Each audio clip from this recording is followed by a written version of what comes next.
Bonjour et bienvenue dans le podcast NBA Corner où nous allons vous présenter les 6 équipes à suivre cette saison. On va également parler de l'actualité avec LeBron James et les Lakers, Zion Williamson. Pour m'accompagner, c'est Charles que j'accueille immédiatement. Bonjour Charlie. Salut Josh, salut à tous. Charlie, je suis désolé, je suis un peu enrhumé. Il n'y a pas de problème, hein, c'est la saison. Ouais, l'automne m'a fait ce cadeau que j'ai pris à bras ouverts, que j'ai embrassé de tout mon être, comme ça peut s'entendre. Donc voilà, je m'excuse en avance si je parle un peu avec le nez bouché. Voilà, je tiens à rappeler encore une fois que pour le podcast donc on va enregistrer le 17 octobre, ce sera le mailbag. Je le mets en début de podcast parce que comme ça on n'a pas perdu peut-être tout un train, tout un wagon d'auditeurs. Donc, vous pouvez nous envoyer vos questions, vos réflexions par rapport à la saison à venir sur le mail nbacornerpod@gmail.com, nbacornerpod@gmail.com. Charlie, il y a les Media Day qui sont en train de se dérouler actuellement. Chaque équipe passe un peu chacun leur tour pour faire les discours classiques des débuts de saison. C'est génial. Voilà, on a trop hâte, c'est super, tout ça. Il y a quand même deux, trois sujets qui ont retenu particulièrement mon attention, dont le Media Day des Lakers. Toi et moi, on a déjà parlé de ce cas de LeBron James et des Lakers. On a déjà évoqué la situation étrange dans laquelle se trouve LeBron James, qui a activé son option joueur cet été, qui n'a donc pour une des rares fois dans sa carrière, c'est probablement la seule fois même, où il n'a pas de contrat au-delà de la saison qui va se jouer. Et là, on apprend donc, selon Bleacher Report, que grosso modo, les Lakers n'ont pas vraiment négocié un nouveau contrat, et que c'est pour ça qu'il a décidé d'activer son option joueur, et qu'il y a carrément eu une sensation de la part du camp de LeBron James qu'il n'y a pas eu de négociation, qu'on lui a pas offert la possibilité de négocier la suite de son contrat. Et toi et moi, on avait parlé de ça, hein. Il se retrouve dans cette situation qui est totalement inédite, où il ne maîtrise plus les événements qui se profilent à l'horizon. Il y a eu l'arrivée du nouveau propriétaire, Mark Walter, qui a clairement changé la donne. J'ai le sentiment que ce nouveau propriétaire est prêt à laisser partir LeBron pour construire autour de Luka Doncic. On entend que les Lakers verront à la fin de la saison ce que propose LeBron James, que la porte à une prolongation l'été prochain n'est pas fermée, mais il faut comprendre qu'en soi, moi c'est comme ça que je le vois de mon point de vue. Si je suis LeBron James, je pense qu'il le vit comme une insulte de dire on va voir la saison comment ça va se passer et potentiellement on va te proposer un truc l'été prochain. Je pense qu'il estime ne plus devoir faire ses preuves. Il n'a pas forcément tort. Si tu écoutes les propos de Rob Pelinka à ce sujet, ça a été extrêmement politiquement correct. Voilà, avec cette offre possible l'année prochaine. Ça sera à LeBron de choisir son histoire et ainsi de suite. Les Lakers s'offrent la possibilité de dire l'été prochain, on a fait on a fait tout ce qui est en notre pouvoir pour le garder, mais je sais pas, il a demandé trop d'argent ou c'est pas exactement ce qu'on veut, on n'était pas sur la même longueur d'onde. Merci LeBron, au revoir LeBron. Si LeBron James fait ce qu'il a l'habitude de faire dans ces situations, Charlie, à savoir souffler le chaud et le froid, avoir l'attitude passive-agressive qu'on lui connaît dans ses sorties médiatiques ou sur les réseaux sociaux, je me dis qu'on est parti pour une saison un peu rock'n'roll côté Lakers quand même. Alors oui, c'est vrai, c'est possible, mais en même temps, qu'est-ce que tu voulais qu'ils fassent en fait, si tu veux. Enfin, pour moi, en fait, ce que les Lakers font là, c'est ce qu'ils devaient faire. Effectivement, on a eu la confirmation donc qu'ils voulaient pas proposer un contrat à LeBron l'été dernier, enfin cet été. C'est un peu ce qu'on avait déjà ressenti en voyant la communication de la franchise autour de Luka Doncic depuis des semaines et des semaines. Donc oui, évidemment qu'ils marchent sur des œufs, parce qu'ils savent très bien qu'ils ont un animal médiatique en face d'eux qui, s'il le veut, peut, entre guillemets, pourrir la saison en coulisses. Donc c'est normal qu'ils marchent sur des œufs. Pour moi, tout le côté, on verra ce qu'il en est à la fin de la saison prochaine, c'est toujours possible de lui offrir une prolongation. Je pense sincèrement que c'est de la com. Moi, je pense sincèrement que... j'en suis persuadé. Voilà, je pense que le chapitre LeBron aux Lakers, il se terminera à la fin de cette saison. Et oui, moi je suis plutôt content de ce qui a été communiqué par les Lakers, parce qu'en tant que fan de la franchise, effectivement, moi j'ai envie qu'on se projette sur une nouvelle ère, celle de Luka Doncic, et encore une fois, je pense que l'idéal, c'est de construire autour de Luka Doncic sans LeBron James. Donc je trouve que les décisions qui sont prises pour le moment sont plutôt bonnes, quoi. On a déjà parlé de ça. Finalement, je suis assez content que toi et moi, on a évoqué ce sujet en amont. Tout ça, ça confirme exactement ce qu'on avait pressenti. Et je trouve on a plutôt fait un sans faute sur l'analyse de ce qui s'est passé pendant l'été sur ce dossier Lakers LeBron James. C'est quand même pas banal de se retrouver avec ce joueur qui est historique, clairement, qui se retrouve dans cette situation avec les Lakers. Beaucoup de médias américains ont également relayé le fait que Mark Walter, donc qui n'est pas nouveau dans le sport US, qui a également géré les Dodgers, et qu'il a un côté impitoyable, c'est-à-dire que lui, il veut absolument gagner, il est prêt à mettre les moyens pour gagner, mais que quand il sent qu'un joueur, aussi prestigieux soit-il, est arrivé en bout de course, c'est quelqu'un qui manifestement ne fait pas dans les sentiments. Et je trouve ça vraiment, vraiment pas banal, le fait que LeBron James soit aujourd'hui dans cette situation. Il attaque sa 23e saison, que c'est un monument du sport, NBA et international, et qu'aujourd'hui, ouais, je pense que c'est la première fois qu'il ne maîtrise absolument pas son destin, et je me demande ce qu'il va décider de faire. Est-ce qu'il va mettre un pressing tout-terrain sur le front office et le nouveau propriétaire cette saison? Est-ce qu'il va la jouer plus calme, plus discret? Je me demande vraiment quel style de partition il va nous jouer, LeBron. Vraiment. Là, pour le coup, je n'ai aucune idée de ce qu'il va faire. Et je me demande, j'ai très très très hâte de voir ce qui va se passer. Moi, j'avoue que j'ai un peu tendance à penser que ça va beaucoup dépendre du début de saison aussi, tu vois. Je pense que si les Lakers débutent très bien la saison, que l'équipe gagne, que l'équipe est performante et que l'équipe se dégage comme étant un vrai contender, ce que beaucoup de gens imaginent, beaucoup de gens voient ces Lakers comme un des contenders. Moi, j'ai encore un peu du mal à les mettre là. J'attends de voir ce que ça va donner. Mais je pense que si la saison démarre bien, LeBron, c'est tellement un compétiteur, si tu veux, que j'ai du mal à imaginer qu'il s'aborde l'équipe, tu vois. Par contre, si ça se passe pas bien, si on a... pour moi, le pire scénario, je t'avoue, c'est que Luka Doncic se pète. Si Luka Doncic se blesse et loupe ne serait-ce que quelques semaines de compétition, là, c'est terrible. Parce que là, pour LeBron, ça sera le trône est vacant, le trône m'appartient. Et là, je vais vous montrer ce que c'est que un tyran. donc voilà, ça pour moi, c'est un peu le scénario du pire. Je croise évidemment les doigts pour que ça n'arrive pas. Déjà en tant que fan des Lakers, mais même en tant que fan de basket, on peut pas souhaiter que Luka Doncic se blesse. Donc voilà, je pense que ça va vraiment beaucoup être conditionné par les résultats sportifs. Mais c'est clair que c'est le truc qui me fait peur sur la saison des Lakers. C'est le comportement de LeBron.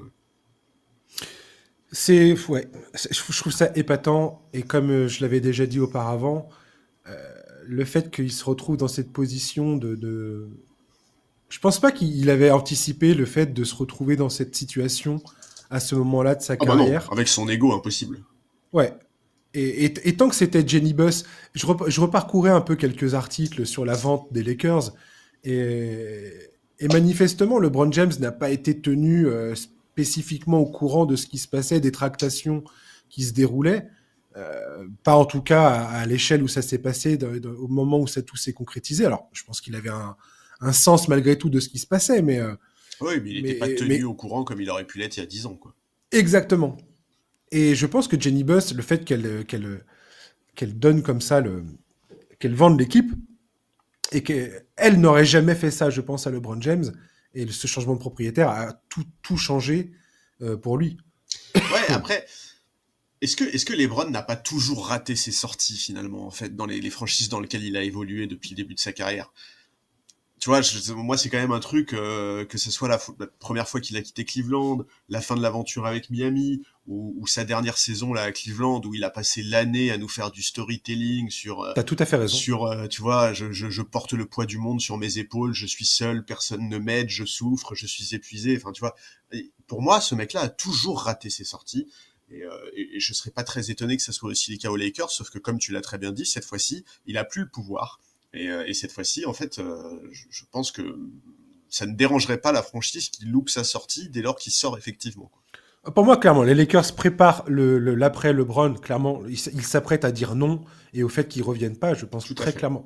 Franchement, si LeBron James débute la saison prochaine aux Lakers, je serais extrêmement surpris. Et moi, je pense là, je pense qu'ils prennent. Ils sont déjà en train de préparer le terrain. En coulisses, ça va être une guerre absolue en termes de communication, en termes de tractation, en termes de négociation. Est-ce qu'il va y avoir un transfert ou pas? J'en sais rien du tout. LeBron va devoir très clairement penser à la fin, à sa retraite et comment il veut partir. Et cette perte de pouvoir, cette perte de partir selon ses propres termes, je pense, va peser dans la balance. Ça peut pas en être autrement. Et je pense qu'il n'a pas envie de finir sa carrière sous le maillot des Hornets, quoi. Non, je plaisante en disant ça un petit peu. Il y a de l'ironie en disant ça, mais je pense qu'il a vraiment envie de déterminer le truc, quoi. Maintenant, toute sa famille, il est installé à Los Angeles. Je pense qu'il n'a pas du tout envie de quitter la Californie. Si ce n'est peut-être pour Cleveland. Cleveland, c'est peut-être le club qui ferait le plus de sens en termes de symboles et ainsi de suite, pour le storytelling, justement. Mais ouais, il va falloir que très sérieusement il programme son truc, quoi. Ouais, mais le problème de Cleveland, c'est qu'aujourd'hui Cleveland, c'est une équipe forte à l'est, tu vois. On Exactement. est plus du tout dans le contexte où LeBron reviendrait comme le fils prodige, tu vois, qui va venir remonter la franchise. Non, aujourd'hui Cleveland, c'est une équipe fonctionnelle, performante, et si LeBron veut les rejoindre dans un an, il va falloir qu'il se mette au service de cette équipe. Ouais, là, t'as pas envie d'être. Je pense pas que Cleveland aujourd'hui a envie d'être le paillasson de LeBron James. Pour essuyer la dernière année où ça va être... Ce serait incroyablement décevant. Où ça va être un cirque médiatique absolu et où les résultats sportifs en eux-mêmes, je pense, vont passer en second plan. Je conçois, hein, je suis tout à fait d'accord avec toi, LeBron James est un compétiteur ultime. Il n'aurait jamais eu la carrière qu'il a eue si ce n'était pas le cas. Bien sûr. Cependant... Voilà, cette fin de carrière, je me demande vraiment à quoi ça va ressembler, quoi. Je j'ai pas la réponse à ce truc-là, personne ne l'a, mais voilà. Les Lakers ont prolongé JJ Redick pour 4 saisons. T'es plutôt content de cette décision de la part de Los Angeles? Oui, je suis plutôt content parce que je trouve qu'il s'en est quand même bien sorti. Voilà, moi j'aime bien l'idée de l'aligner avec Luka Doncic et surtout de le propulser comme le vrai patron du sportif dans cette franchise. Là, en termes de communication, ils ont été très clairs. Évidemment, on attend de voir, hein, il y a pas un blanc-seing, il faut quand même qu'il soit performant et qu'il montre que cette équipe est capable de lutter pour le sommet de la conférence Ouest. Mais oui, je suis plutôt content, oui, tout à fait. Et puis en plus, je ne peux pas imaginer que ça se soit fait sans l'aval, entre guillemets, de Luka Doncic. Oui, probablement, ouais. Et ce qui est bien, c'est qu'il y avait une familiarité entre eux déjà. Oui, c'est très très bon. Et effectivement, le JJ Redick a passé une première saison. Je pense qu'il a surpris tout le monde de la bonne manière. À commencer par moi. Ouais. Et comme l'a dit Pelinka, je pense qu'il a su insuffler une culture au sein de cette franchise qui colle comment dire, à la culture de cette franchise, à l'idée même que ce que le front office, les propriétaires se font, l'idée qu'ils se font de ce que doivent être aujourd'hui les Lakers à l'ère moderne. Et JJ Redick correspond exactement à ça. Il a prouvé que dans les ajustements stratégiques sur le terrain, il était extrêmement bon et pertinent. Donc, non, très très bon move des Lakers, effectivement. Ouais, et puis il a bien encaissé la pression, il a bien encaissé les spécificités de la franchise. Voilà, et puis c'est bien, si tu veux te conforter un jeune coach comme ça, de lui donner un contrat un peu long, c'est aussi une manière de lui dire on te fait confiance, on te laisse le temps. On est au tout début de l'ère Luka Doncic. En plus, il y a le cas LeBron à gérer.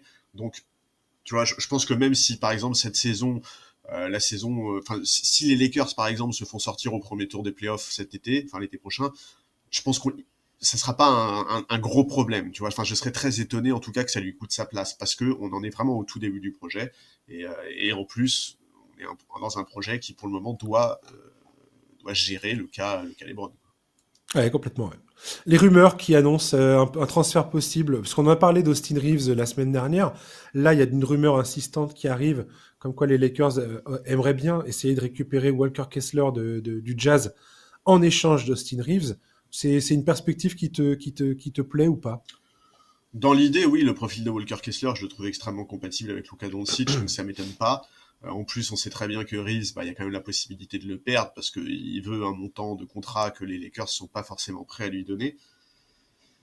Maintenant, si j'ai bien compris, d'après ce que j'ai vu, il y a aussi 2 first picks qui sont réclamés par Utah, et ça, pour le coup, je trouve que là, faut peut-être pas abuser. Je pense que Austin Reeves plus 2 first picks, c'est peut-être un peu beaucoup. Donc, à voir si ça se fait. Le prix, Voilà, quel sera le prix, mais sur le principe d'échanger Austin Reeves pour récupérer Walker Kessler, je peux comprendre, et je serais pas très choqué. Non. Ouais.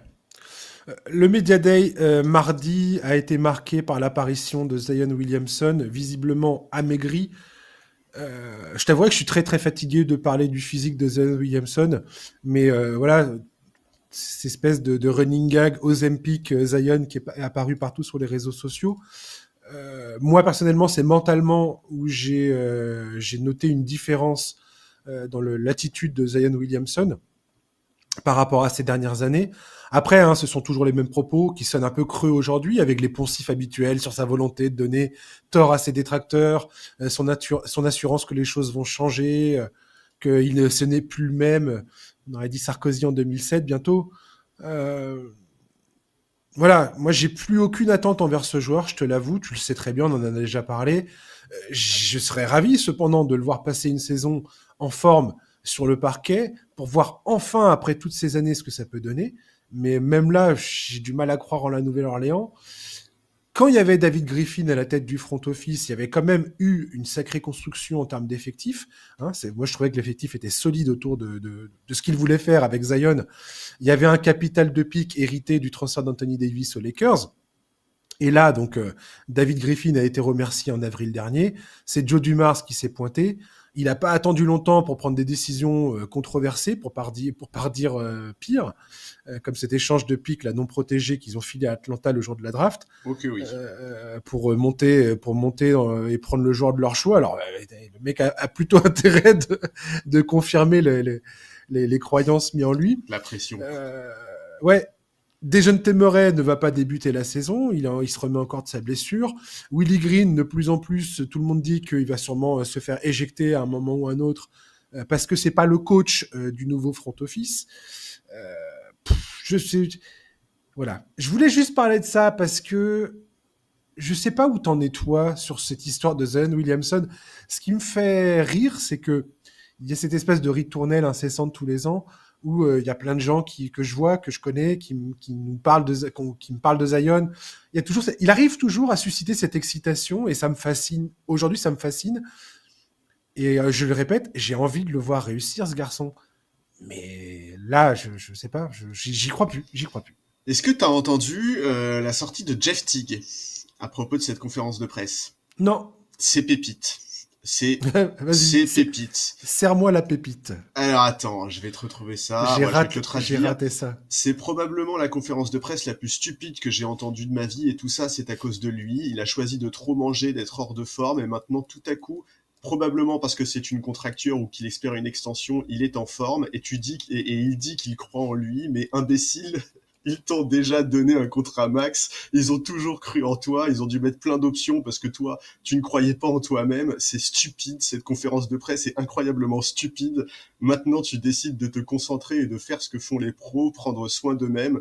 Non, je n'en peux plus, je ne suis plus fan de cette histoire. Tu es payé 40 millions de dollars par an pour être en forme. Je ne veux pas paraître comme un vieil aigri, mais tu fais une conférence de presse pour dire je ne me suis jamais senti aussi bien depuis la fac, c'est ton choix, c'est toi qui as choisi de ressentir ça, tu aurais pu être comme ça depuis 3 ans, je ne suis pas un hater, prends tout l'argent que tu veux, mais bordel mec, tu faisais presque 140 kilos. Il a pas tort. Non, il a pas tort du tout. La charge paraît agressive comme ça. Non, mais moi je comprends, c'est cette lassitude. Mais il a pas tort. C'est cette lassitude, effectivement. Tous les ans, c'est le même cinéma. Mais moi, le Media Day, j'en peux plus. Moi, j'en peux plus du Media Day. Mais Zion, il est pas professionnel. Il a un manque de professionnalisme qui est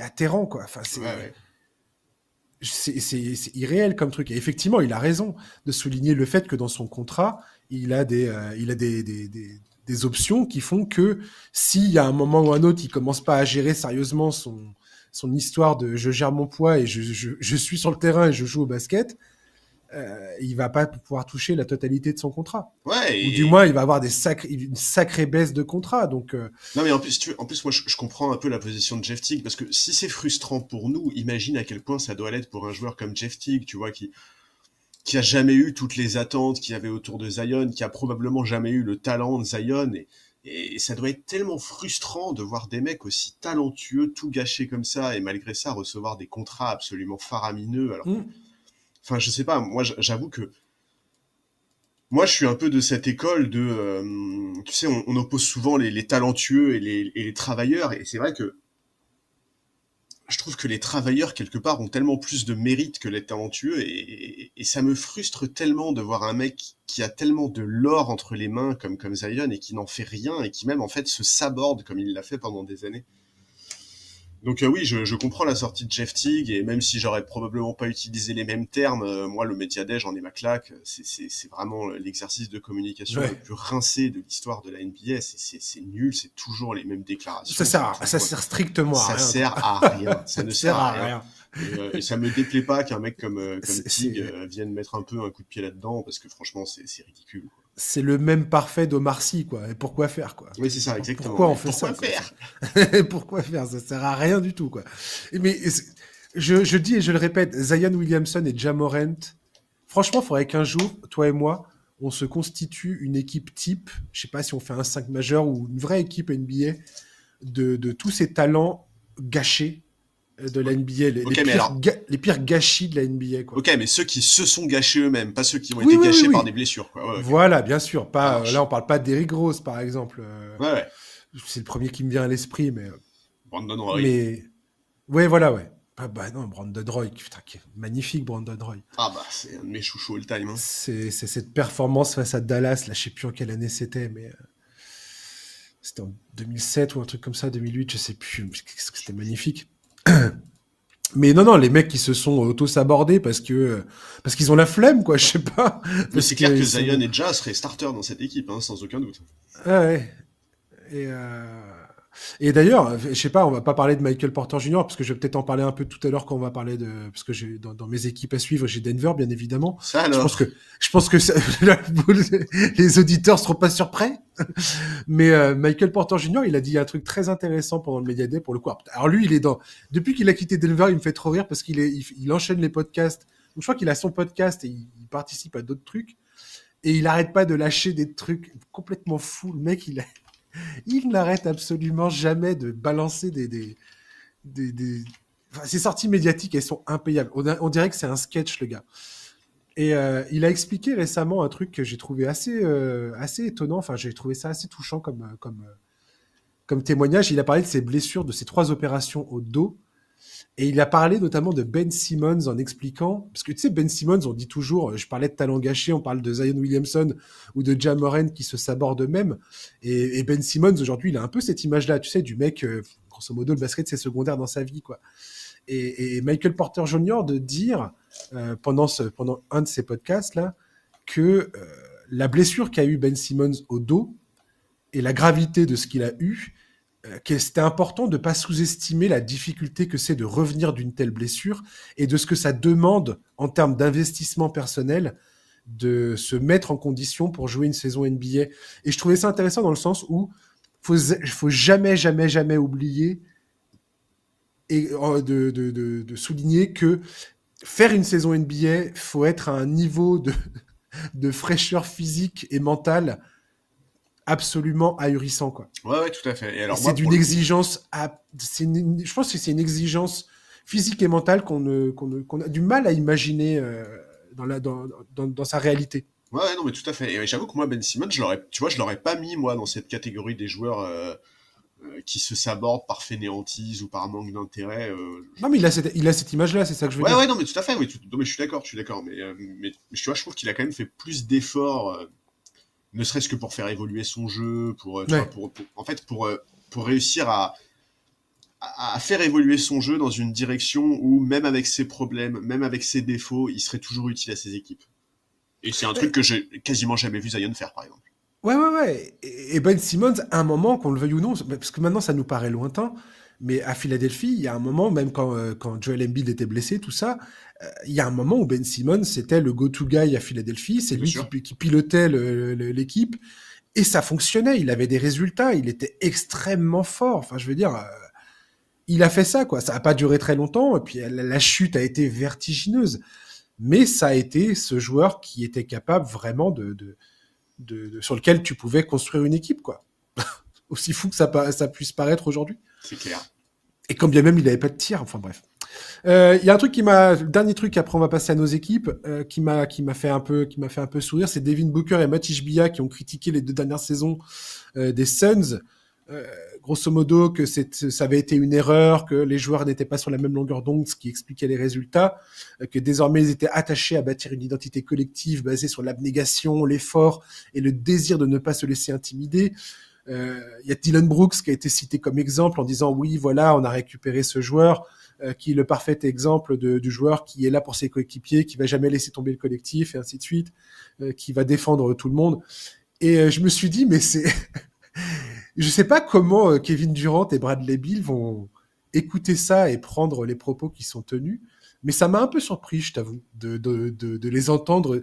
J'aurais aimé un peu plus d'humilité, un peu plus d'autocritique de leur part. Après, Ishbia, il a un peu fait d'autocritique quand même, un peu plus tôt dans l'été, tu sais, il avait dit qu'il s'était planté, qu'il avait été trop vite. Non, mais c'est trop tard, de toute façon. Hein. Enfin, genre, il fallait se réveiller avant, surtout que. T'es pas obligé d'utiliser des termes qui posent question sur le caractère des joueurs qui sont passés dans ton équipe, surtout que Kevin Durant, où ils ont fait des pieds et des mains pour le faire venir, quoi. Ouais, mais après, est-ce que c'est pas un peu... Je suis d'accord avec toi dans l'absolu, mais j'ai un peu l'impression que c'est extrêmement courant. C'est comme,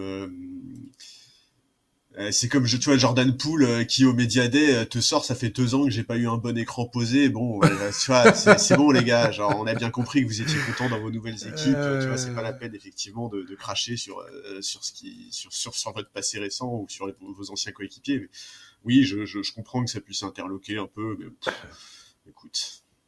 Zion et Jordan Poole, ça se trouve, ça va être la nouvelle terreur des parquets. Alors là, franchement, combien on mise là-dessus? Ah, pas grand-chose. Hein. Ça va être fun cette saison, je sens. Je sens qu'on va quand même bien rigoler. Et je pense qu'il y a des équipes, c'est des sketchs. Il y a des équipes, on va bien se marrer, je pense. Très, très sincèrement, je pense qu'on va rigoler. C'est bien possible. On va faire nos 6 équipes à suivre. Donc là, c'est un peu sérieux, tu vois, c'est les équipes sympas à suivre. Alors que ça soit contender ou pas contender, il n'y avait pas de voilà, c'est selon toi et moi, quelles équipes vont être vraiment cool à suivre pour différentes raisons qu'on va vous exposer. Charlie, est-ce que tu veux commencer ou est-ce que je commence? Écoute, comme tu veux, ouais, je te laisse commencer. Je pense qu'en plus, il y a probablement des choses qui sont un peu raccord avec l'actu, donc très bien. Ouais, effectivement. Parce que effectivement, je voulais commencer avec Houston, qui ont été présentés un peu comme les champions de l'intersaison. On en a parlé, toi et moi. On avait dit, attends, on va parler de Houston, c'est vraiment l'équipe dont il faut parler, tout ça. On en avait parlé au moment de l'intersaison, en juillet. On en a reparlé un petit peu parce qu'on a parlé d'Amen Thompson, tout ça. Et effectivement, en faisant venir Kevin Durant cet été, les Rockets ont ajouté un des meilleurs attaquants de l'histoire de la Ligue à une défense qui était élite. La défense de Dylan Brooks est une vraie perte, mais le front office a pensé à tout, puisqu'ils ont recruté Dorian Finney-Smith, ils ont signé Josh Okogie, ils ont ajouté Clint Capella à leur collection de pivots, l'idée étant de permettre à Steven Adams et au vertige de son association avec Alperen Sengun l'an dernier sur le terrain d'être frais et dispo pour les playoffs. Houston avait presque pensé à tout, et il y a quelques jours, patatras, c'est Fred VanVleet qui s'est fait les croiser. Il va être absent toute la saison. Les Rockets perdent leur meneur titulaire, son expérience des grands rendez-vous, sa défense, sa création balle en main, toutes les choses indispensables pour faire de l'équipe une vraie menace face à l'immense favori qu'est le Thunder. On entend parler actuellement des solutions à trouver en interne, la possibilité de responsabiliser Rich Shepard, qui entre dans sa 2e année et qui, à mon avis, est à des années-lumière d'avoir une production de titulaires sur le terrain. On parle de Point Amen Thompson au poste de meneur. Alors je veux bien confier les rênes de l'attaque à Amen Thompson, le faire jouer dans des high pick and roll où il a été plutôt crédible, à certains moments de la saison, pour le voir punir les défenses sur ses attaques en pénétration, scorer au cercle et ainsi de suite, et où ressortir la balle pour un shooter démarqué. Mais là encore, c'est mal comprendre que les meilleures défenses appuieront de toute façon sur son manque d'adresse au tir et qu'une fois en play-off, la moindre de ces lacunes sera surexploitée jusqu'à la nausée. Ouais, c'est injuste de demander à Amen Thompson de remplir ce rôle à la perfection, à mon sens. Surtout qu'il y a une grande différence entre lui demander de faire ça de temps à autre dans une rencontre et d'en faire ton point d'attaque permanent sur l'ensemble de la saison. Ça n'a rien à voir. Kevin Durant et Alperen Sengun sont également vus comme des options viables à la création. Kevin Durant n'a jamais été que passable à la création, je suis désolé, et on l'a vu à Phoenix, qui eux n'avaient pas de meneur, et c'est justement ce qui manquait, un meneur de jeu capable de lui donner le ballon dans des bonnes conditions, pour lui éviter d'avoir à trop dribbler, parce que quand Kevin Durant dribble, souvent il y a une perte de balle à la clé, et ça dure depuis toujours. Il avait fait beaucoup de progrès entre son entrée dans la ligue et les premières années, on va dire entre 2007 et 2014, il avait fait une vraie progression en termes de création de jeu. Bon, il est resté plutôt mid, quoi. Il a un bon niveau, mais c'est pas non plus le créateur qu'est LeBron James, par exemple. Ça sera jamais le cas, et c'est pas grave. C'est pas ce qu'on lui demande à Kevin Durant. Oui, c'est un des attaquants les plus redoutables en termes d'efficacité sur balle en main. Bon, bah voilà. Sengun. Oui, Sengun peut servir de point d'ancrage dans la raquette sur demi-terrain, mais là aussi, faire reposer sur lui la responsabilité d'organiser le jeu de l'équipe sur des bases régulières n'est pas souhaitable à mon sens. Cela demandera du temps sans garantie que la formule fonctionne une fois arrivé en play-off. C'est une équipe avec des problématiques soudainement très différentes que celles dont je pensais parler à l'origine, Charlie. C'est pas du tout ce que je pensais dire à propos de cette équipe. Je n'étais pas certain à l'origine que Houston pouvait réussir à transformer l'essai dès sa première saison en raison justement du manque de création et de jeu en pénétration à la pointe de l'attaque. Je pense que le départ de Jalen Green dans le transfert de Kevin Durant qui va jouer à Phoenix maintenant, et sa capacité d'attaquer le cercle va beaucoup manquer à cette équipe de Phoenix, même si Van Vliet était là. Mais là, la blessure de Van Vliet complique énormément la tâche à Houston. Van Vliet, il a été champion avec les Raptors. Il est très bon en défense. Il y a plein de choses que Van Vliet sait faire que tu peux pas retrouver comme ça en claquant des doigts, et même sur le marché des transferts, je pense que ça va être très compliqué pour les Rockets de trouver quelque chose, enfin une option viable à l'absence de Fred Van Vliet. Et là, si tu regardes le roster, et je vais en terminer là-dessus, je te laisse parler, le seul meneur de jeu expérimenté de cet effectif aujourd'hui, c'est Aaron Holiday. Voilà, bon courage les Rockets. Écoute, ouais, bah moi, c'est probablement l'équipe que j'avais le plus hâte de voir cette saison, pour plein de raisons différentes. La plus importante, c'est que j'ai pris beaucoup de plaisir à les suivre la saison dernière, et dans cette équipe, il y a des profils qui me plaisent beaucoup. Mais c'est clair que ça commence extrêmement mal. La blessure de Van Vliet, elle vient toucher l'optimisme. C'est un peu une catastrophe. Très probablement, comme tu l'as dit, il va rater toute la saison. Moi, pour être franc, avant cette blessure, je trouvais déjà que l'effectif de Houston, il était quand même déjà très orienté front court. C'est très grand, il y a beaucoup de joueurs de profil plutôt 3, 4, 5. En termes de guard, il y avait quand même beaucoup moins de qualité et de quantité. Et là, c'est encore plus flagrant. Surtout, tu l'as dit, Van Vliet, il était extrêmement important pour cette équipe. Tu as parlé de tout ce qu'il apporte sur le parquet, mais on peut aussi parler de ce qu'il apporte en tant que leader dans le vestiaire. Complètement. Bon, voilà, la semaine dernière, on a évoqué le cas Amen Thompson à la main. Udoka l'a déjà dit, et lui aussi, à terme, c'est là qu'il veut l'installer. C'est trop tôt, c'est évidemment trop tôt, c'est pas un cadeau à lui faire. Écoute, aujourd'hui, Houston est dans une situation très compliquée. Pour moi, ils sont quasiment dans l'obligation d'envisager un trade pour trouver un profil pour remplacer Van Vliet, et même comme ça, tu l'as dit, ils vont pas trouver un mec qui apportera tout ce que Van Vliet apportait. Bon, en plus, la situation financière est compliquée, ils sont dans le premier apron, donc ils peuvent pas trop signer, parce que j'ai vu les gens s'enflammer sur la perspective de la reconstitution du duo Kevin Durant-Russell Westbrook. A priori, c'est pas possible. Donc ouais, c'est vraiment un peu une douche froide, c'est chiant, c'est assez terrible quand tu passes l'été à attendre avec impatience de voir une équipe, et que t'as un tel coup dur avant même la reprise, c'est vraiment dommage. Maintenant, on va pas non plus enterrer notre intérêt pour cette équipe, hein. Il y a encore plein de choses hyper intéressantes. Amen Thompson, moi j'ai tellement hâte de voir comment il va se développer. Bon, c'est un vrai problème. C'est aussi là qu'on va voir ce que le front office peut trouver comme solution, ce que le coaching staff peut inventer aussi. Mais ouais, c'est le coup dur. Ah, mais ça change absolument rien à l'intérêt de cette équipe. Moi, j'ai même envie de te dire que ça vient pimenter un peu l'histoire. Alors, on était sur un cas de est-ce que cette équipe peut décemment regarder le Thunder dans les yeux et est-ce qu'ils peuvent être une vraie menace à l'Ouest, avec le Thunder en tête de gondole, et puis après, tu avais Houston et Denver qui sont au coude à coude derrière. Tout à fait. Je pense que c'était un peu la hiérarchie convenue pour tout le monde. Ah oui, tout à fait. Oui. Là, effectivement, les Rockets, comme tu l'as très bien dit, financièrement, la perte de Fred VanVleet vient créer toute une succession de problèmes salariales où il va falloir trouver des solutions. Il va falloir envisager, parce que il faut qu'ils pensent à comment ils vont payer Amen Thompson et Tari Eason à l'avenir. Donc, il faut pas qu'ils rapatrient trop d'argent dans un éventuel deal. Ouais, ou un contrat pas trop long, quoi. Voilà.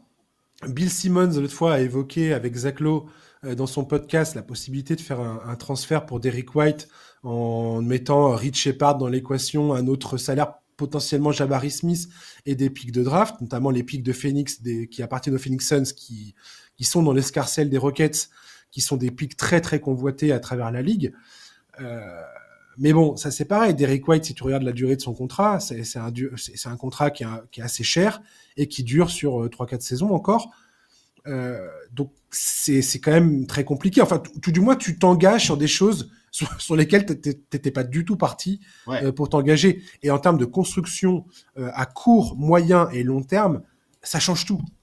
Ça change totalement la structure même de la planification qui avait été faite par Raphaël Stone et ses équipes. Donc là, aujourd'hui, Houston se retrouve dans une situation, heureusement, quelque part, si on essaie d'être un peu optimiste, de voir le verre à moitié plein, on peut se dire tant mieux que ça arrive avant le début de saison. C'est-à-dire que là, ils ont encore le loisir d'imaginer les solutions, de partir en l'état, trouver une solution en interne et attendre probablement la mi-décembre, une fois que tous les contrats pourront être transférés de tous ceux qui ont signé cet été.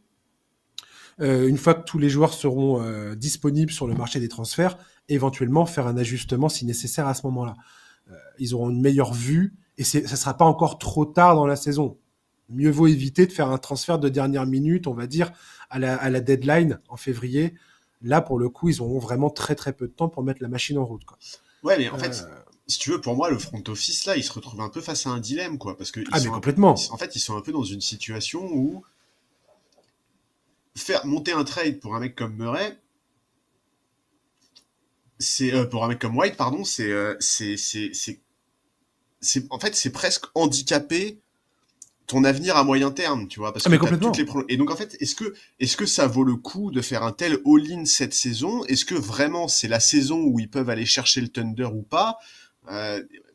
Moi, j'ai un peu tendance à penser que non. Donc, est-ce que ce serait vraiment intéressant d'handicaper son futur à moyen terme? En fait, moi, ce serait presque un trade perdant-perdant, tu vois, ce trade. C'est ça qui est terrible, alors que c'est un joueur que j'estime énormément, hein, mais... C'est le problème de ces équipes qui font des choix pareils. Quand tu fais venir Kevin Durant, c'était le même problème pour Phoenix. Quand tu fais, et déjà à l'époque avec Chris Paul, quand tu fais venir des vétérans qui sont vraiment en bout de course, mais qui sont encore assez efficaces pour te porter éventuellement en terre promise jusqu'au titre, ou du moins c'est l'objectif et c'est le souhait, t'es obligé de la jouer à fond, de faire un peu all-in d'une façon ou d'une autre. Là, Houston avait réussi à faire un espèce de compromis, c'est-à-dire ne pas faire un deal avec Phoenix où ils maintenaient beaucoup de leurs assets d'origine, c'est-à-dire qu'ils gardaient des jeunes talents, ils gardaient des pics de draft, donc ils gardaient ce luxe-là d'avoir une marge de manœuvre actuelle et à l'avenir. Et là, tout d'un coup, ils se retrouvent un peu la main forcée à devoir prendre des décisions qu'ils avaient probablement pas du tout envie de prendre. Mais déjà d'autres gens, John Hollinger de The Athletic avait pointé du doigt le fait que la construction telle qu'elle avait été pensée par le front office de Houston, il y avait et c'est ce que tu as dit aussi tout à fait pertinemment, il y avait un vrai point faible sur les lignes arrière, et que la blessure de Van Vliet mettait en péril l'équilibre de cet effectif, de cette rotation, de ce roster. Donc là, il se retrouve dans le pire des cas, parce qu'en plus, Fred Van Vliet va pas revenir cette saison, probablement. Donc, non, c'est ça. Mais moi, j'ai vraiment très hâte de voir ce qu'ils vont faire, parce que, en fait, tu vois, quelque part, s'ils décident de pas bouger et de responsabiliser des profils comme Shepard et Amen Thompson à la main, bah, ok, ça sera peut-être décevant pour cette saison, mais est-ce que c'est pas le plus intéressant pour eux à court moyen terme? Peut-être, effectivement. À condition, tu vois, que tu arrives à convaincre KD, par exemple, que à partir de la saison prochaine, la machine sera vraiment lancée, et que c'est à partir de ce moment-là que ça va vraiment viser le titre, etc. Il y a plein de si, tu vois, dans cette histoire. Il y a énormément de... Enfin, c'est très dur aujourd'hui de savoir ce qu'ils vont faire.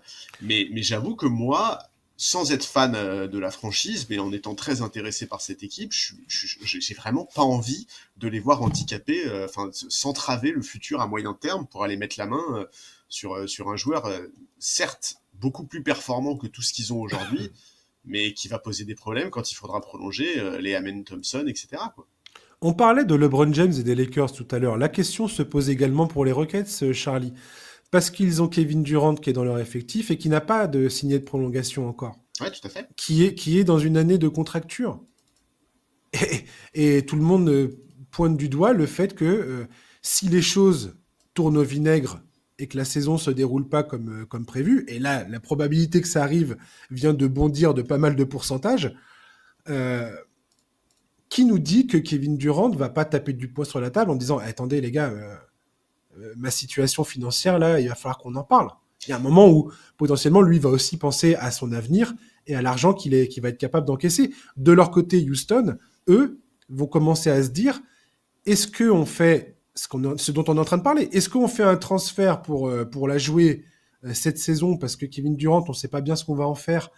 Peut-être qu'on va le garder. Enfin, beaucoup de choses dépendent de ce qu'ils comptent faire avec Kevin Durant. Mais est-ce qu'ils prennent un risque de sacrifier une partie de leur futur pour être vraiment compétitifs et exploiter cet effectif dès cette saison, ou est-ce que ils disent advienne que pourra avec la situation dans laquelle nous sommes aujourd'hui, développons les jeunes, comme tu dis, servons-nous de cette expérience qui vont pouvoir glaner tout en étant compétitifs, parce que Houston va être une équipe compétitive, c'est sûr et certain. Oui. Profitons de cette expérience qu'ils vont glaner pour penser aux 2, 3, 4 saisons à venir, tout en gardant la marge de manœuvre pour re-signer Amen Thompson, pour re-signer Tari Eason, qui eux sont les mecs sur lesquels on a envie de parier dans les prochaines années. C'est un casse-tête absolu, la situation de Houston. Et il va falloir négocier ça avec beaucoup de tact pour pas se mettre Kevin Durant à dos, pour pas ajouter en plus des problèmes de rapport humain, de joueurs qui boudent et ainsi de suite, quoi. Mais tu sais quoi, moi je suis peut-être très naïf. Je suis probablement très naïf même. Mais j'ai envie de croire que si demain le front office s'assoit avec KD, lui explique la situation, etc., j'ai un peu envie de croire que ça peut marcher. Parce qu'en fait, j'ai l'impression que KD, il était tellement content de se retrouver à Houston. Tu sais, quand le trade est annoncé, on a vu l'image de lui avec son agent et tout. Enfin, t'avais l'impression que... Rich Kleiman, ouais. Ouais, c'était la première fois qu'il était heureux depuis des mois, quoi. C'est un peu envie de croire, tu vois, qu'il croit au projet et que il pourrait accepter le fait que, entre guillemets, le projet soit délai d'1 an, tu vois. Bon, je me trompe peut-être, je suis peut-être trop naïf, mais j'ai un peu... Il a pas de contrat, Charlie? Oui, mais il prolongera. Ah ouais, mais ça, il en sait rien. Oui, non, mais c'est ça, c'est là où je te dis, je suis peut-être naïf, j'ai envie d'y croire, tu vois, c'est justement, j'ai un peu envie de croire que le front office peut le convaincre. Pour moi, c'est moins une question de est-ce que le front office peut le convaincre ou pas, que lui d'avoir des garanties sur ce qu'il peut signer et ce qu'il va signer, quoi. Ouais, c'est malheureusement probable, mais laisse-moi être naïf. Parce que quand tu recoupes un peu les discours de tous les joueurs comme ça, ce qu'ils aiment bien, c'est la sécurité financière, c'est d'avoir un salaire garanti. Et Kevin Durant, il est pas bête. Il sait que c'est probablement un des derniers contrats lucratifs qu'il va signer. Ah bah c'est sûr et certain. Avec son passif de blessure en plus, c'est déjà miraculeux qu'il arrive encore à signer des contrats comme il le fait, quoi. Oui, non mais c'est ça. Qu'il dit plus de 50 millions. Il a 37 ans dans 3 jours là, donc ouais. Là, il a combien cette année? Il a 54,7 millions. C'est énorme. Ça mange bien. Donc, je suis pas sûr qu'il va repartir là-dedans. Maintenant, lui, il a tout à fait intérêt à faire une grosse saison, quoi qu'il arrive, pour dire, regardez, j'ai toujours les moyens de mes prétentions, quoi, salariales. Ouais. Bref, ton équipe à toi, enchaînons. Écoute, Orlando, on les a déjà évoqués la semaine dernière en parlant de Franz Wagner. Moi, j'étais vraiment déçu la saison dernière de voir la poisse qui leur collait à la peau. Leur saison, elle a été pourrie par les blessures. Franchement, c'était vraiment, ça avait un côté un peu triste. J'ai vraiment envie de les voir cette saison. Je suis persuadé que les plus déçus de ce qui s'est passé la saison dernière, c'est les joueurs. J'espère qu'ils auront un petit supplément d'âme cette saison pour prendre leur revanche. Je trouve qu'ils ont fait vraiment une intersaison intéressante.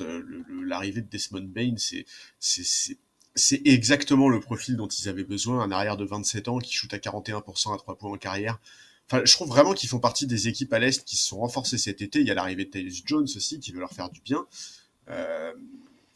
Et de Noah Penda aussi, le joueur français. Wouhou. Oui, mais bon, on va pas lui demander d'avoir un apport immédiat, tu vois. C'est la seule fois où on va parler de lui dans ce truc, à mon avis. En tout cas, ça sera la seule. En fait, tu vois, quand tu regardes les équipes à l'Est, il y a quand même, on peut pas dire que toutes les équipes se sont renforcées du tout. Orlando, eux, font vraiment partie de ceux qui ont bien bossé. Bane, il répond à un manque qui était évident. Orlando, c'était une des pires équipes de la Ligue à 3 points la saison dernière. Donc, ils ont vraiment l'ambition cette année de faire mieux que les 41 victoires de la saison dernière. Et surtout, ils vont avoir l'ambition de passer au moins un tour de play-off. Évidemment, on va attendre d'en voir plus avant de formuler des ambitions plus précises. J'ai vu que outre-Atlantique, certains insiders n'hésitent pas à parler de finale de conférence. Je trouve que c'est encore un peu prématuré. Mais c'est clair que s'ils arrivent à maintenir leur intensité défensive, parce que la saison dernière, Orlando, c'est le 2e meilleur defensive rating de la ligue, et qu'en plus, ils arrivent à passer la vitesse supérieure en attaque avec l'arrivée de Bane, mais aussi avec une saison complète de Banchero, de Suggs, qui a montré la saison dernière qu'il avait beaucoup progressé en attaque, je pense que cette équipe, elle peut aller vraiment très loin. C'est un coup de cœur pour moi depuis un moment maintenant, ce Magic. Je trouve que le duo Banchero-Wagner est un des plus intrigants de la ligue. Je pense aussi que ce qu'il y a autour d'eux, c'est de très bonne qualité, à commencer par Suggs et Bane évidemment, mais même globalement, j'ai envie de voir ce que ce groupe peut donner sur une saison complète. Tu vois, un mec comme Anthony Black, par exemple, que le front office du Magic voulait absolument conserver. Alors, je sais que beaucoup le trouvent très frustrant, parce qu'il n'a pas le profil classique du meneur de jeu NBA, mais moi je trouve qu'il a progressé à la création, je trouve qu'il défend vraiment bien, il a un côté couteau suisse qui, je suis persuadé, sera très utile dans cet effectif. Et je suis persuadé que si le front office a voulu le conserver, c'est qu'ils ont une vraie idée en tête le concernant. Et ouais, cette équipe, vraiment tout ce que je leur souhaite, c'est d'être préservé des blessures. Et si c'est le cas, je suis sûr que ça va être vraiment une équipe qui est très cool à suivre. Absolument d'accord avec tout ce que tu viens de dire. Après, pour moi, Orlando, ça reste une équipe qui vient de faire un pari énorme. Un peu à l'instar de ce qu'on avait dit l'an dernier par rapport aux Knicks quand ils ont fait venir Karl Anthony Towns. C'est-à-dire qu'aujourd'hui, financièrement, Orlando, leur équipe, c'est leur équipe, quoi. Ah oui. Et que, voilà, c'est très jeune. C'est très bien. Comme tu l'as dit, moi, j'adore les talents de Banchero et Wagner et j'ai envie de croire, parce que j'adore ces joueurs, que ce sont des joueurs qui sont capables de porter une équipe très très loin et d'aller gagner un titre. J'ai vraiment une haute estime de ces deux joueurs-là. Jalen Suggs et Desmond Bane sont des joueurs dont je respecte également énormément la production et le profil. Je pense que ce sont des joueurs avec lesquels tu gagnes et avec lesquels tu peux aller loin. Donc je comprends qu'une équipe comme Orlando, en plus Orlando qui a une traversée du désert monumentale après le départ de Dwight Howard, donc ça fait un moment, ça fait plus de 13 ans, mérite de revenir un peu sur le devant de la scène, d'avoir une équipe compétitive, tout ça. Maintenant, cette équipe, elle est en l'état il va falloir faire avec, quoi. Est-ce que tous ces joueurs-là sont vraiment capables d'aller au bout? C'est ce qu'on va devoir découvrir maintenant. Il y a quelques années, ils ont quelques années devant eux, c'est-à-dire que tout ne se joue pas sur une seule saison. Là, c'est maintenant, c'est marche ou crève, et puis après, c'est terminé. Non, pas du tout. Mais clairement, Banchero, Suggs, Wagner, Bane, aujourd'hui, c'est la structure, c'est le noyau dur de cette équipe, et va falloir faire avec, quoi. Mais tu sais que moi, je suis pas très loin de penser qu'il y a peu d'équipes qui ont un quatuor aussi fort, en fait. Ah, mais complètement. Mais maintenant, il va falloir voir ce que ça donne. J'ai terriblement hâte de voir à quoi ça ressemble sur le terrain. Parce que il y a deux choses que je me pose comme question. La première, c'est qu'est-ce qu'ils vont décemment pouvoir, à quoi ils vont décemment pouvoir prétendre cette saison? Où en Orlando, est-ce qu'ils sont prêts à être top 3 à l'Est en considérant le fait que Boston et Indiana vont avoir des années moins glorieuses qu'ils auraient eu s'ils avaient eu un effectif au complet, avec leurs joueurs stars qui sont absents. Qu'est-ce qu'ils vont être capables de faire cette saison? Et quelle est la marge de progression collective de cette équipe pour les 2-3 prochaines années?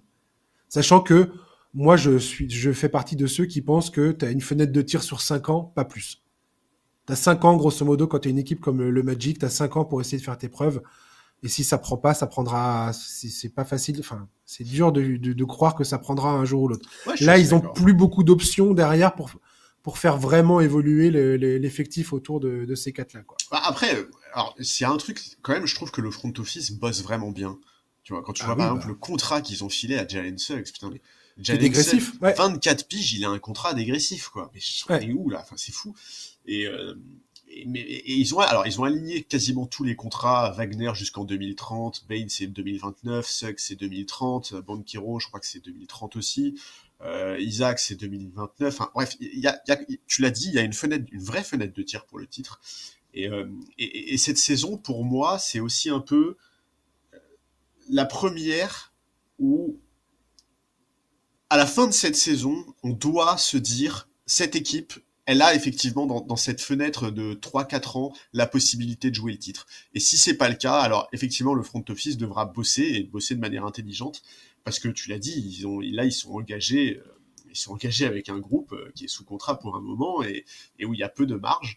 Mais ouais, non, moi l'effectif m'intéresse vraiment et j'ai très très hâte de voir ce que ça peut donner. Parce que défensivement, on sait à quoi s'attendre avec Orlando. On sait que ça va être parti. Enfin, logiquement, si tout va bien et que tout le monde est sur le terrain, ça va être une des équipes probablement top 5 défensif sur la saison. Le problème d'Orlando, c'est sa capacité à produire offensivement. Est-ce qu'offensivement, ils sont capables de passer à palier? Est-ce qu'ils vont avoir le spacing nécessaire?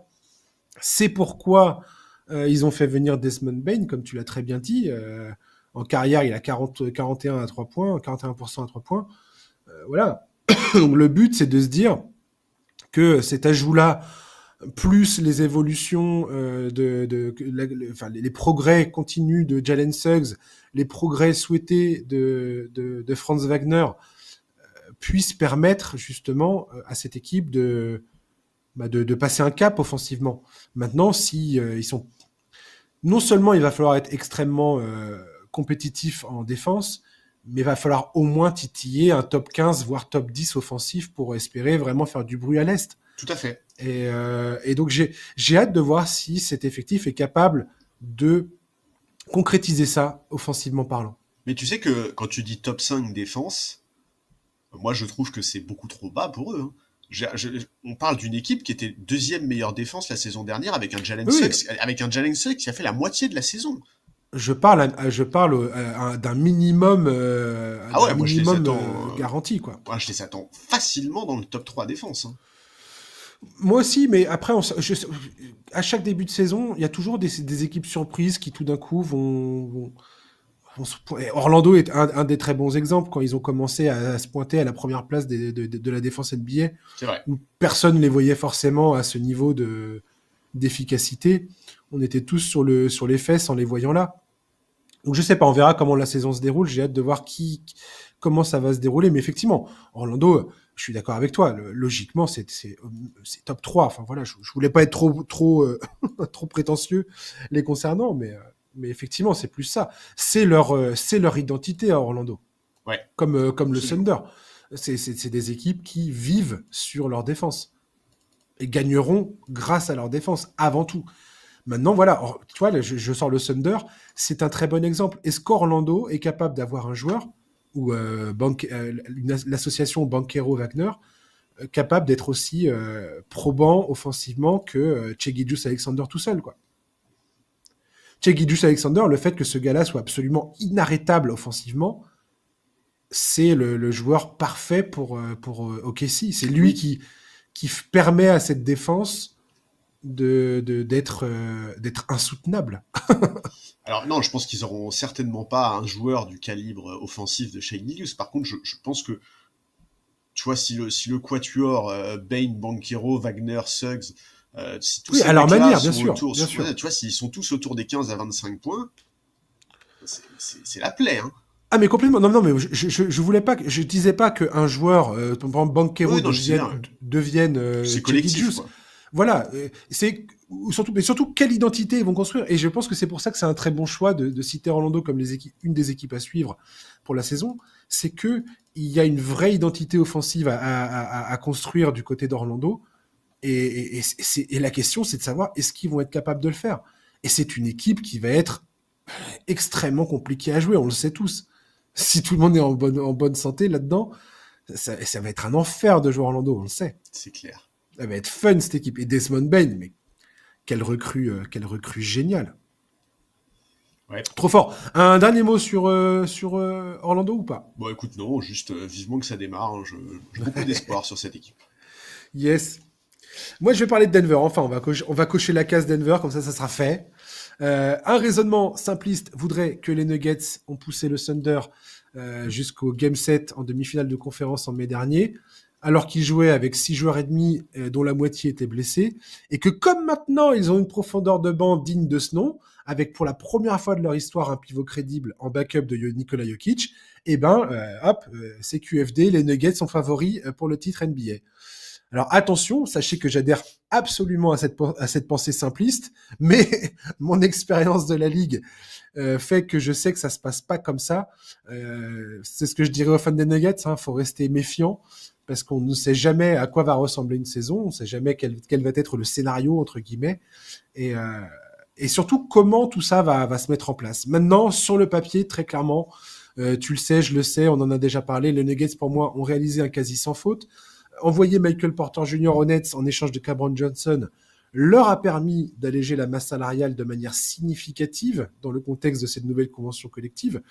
Ils récupèrent en Cameron Johnson, je trouve, un joueur qui offre les mêmes qualités que Michael Porter Jr., avec en plus une capacité à poser un dribble sur le sol, ce qui va changer beaucoup de choses à mon avis côté Denver. C'est un joueur également extrêmement cérébral. Et je pense que s'il y a un joueur qui est né pour jouer avec Nikola Jokic, je pense que c'est Cameron Johnson. Très sincèrement, je pense qu'il va se régaler à côté d'un pivot comme Jokic et réciproquement. Jokic va se régaler avec Cameron Johnson et son intelligence de jeu. Cette différence salariale leur permet de faire revenir Bruce Brown, qui était un demi-dieu aux yeux des fans de Denver, on le sait tous. Il est revenu le temps d'une saison pour un salaire de misère. Il va essayer de faire le même hold-up qu'en 2023, à savoir faire une grosse bonne année à côté de Nikola Jokic pour aller re-signer un contrat dans une autre équipe. On le sait tous, on te voit, Bruce. Tim Hardaway Jr. Apporte de l'expérience et une adresse extérieure qui est vitale pour une équipe qui était parmi les cancres l'an dernier en termes de volume de tir à 3 points.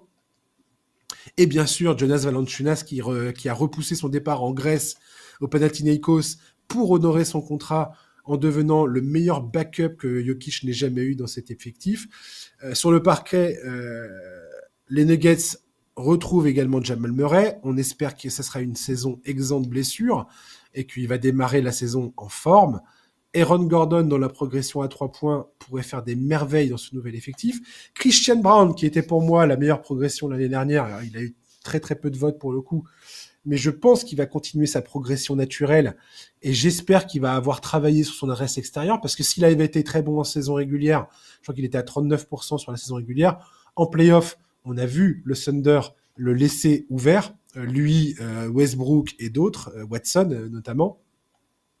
Donc j'espère vraiment qu'il va arriver avec un gros travail en termes d'adresse à 3 points parce que si lui, vu sa capacité défensive, vu son jeu en contre-attaque, c'était un des meilleurs scoreurs de la ligue avec Antetokounmpo dans le jeu en contre-attaque. Si en plus il a un shoot à 3 points qui est vraiment vraiment fiable, où les défenses sont obligées de le défendre, ça peut vraiment changer beaucoup de choses. Sur le banc, il y a des éléments très intrigants. Il y a Jalen Strother qui a fait faire un match référence face au Thunder, c'était le Game 6, il me semble, à domicile. Peyton Watson, qui a encore une fois bossé sur son shoot. On espère que c'est la saison où ça se concrétise. Et puis, ils ont leur rookie de l'an dernier qui a fait une saison blanche en raison d'une rupture du tendon d'Achille, Deron Holmes. Le coach, c'est David Edelman qui a prouvé sa valeur en play-off l'an dernier, après avoir été parachuté au dernier moment dans cette position. Il a totalement recomposé son staff, avec les arrivées notables de JJ Barea et Jared Dudley, qui sont deux des anciens joueurs les plus respectés dans le petit cercle des assistants coach. Il y a également Chase Buford, qui est le fils de R.C. Buford, le patron des Spurs de San Antonio. Également Rodney Billups, qui est le frère de Chauncey Billups, coach des Blazers. Pour Denver, j'ai l'impression que l'espoir que toutes ces pièces s'emboîtent à la perfection et offrent une vraie chance à la franchise d'aller chercher potentiellement OKC.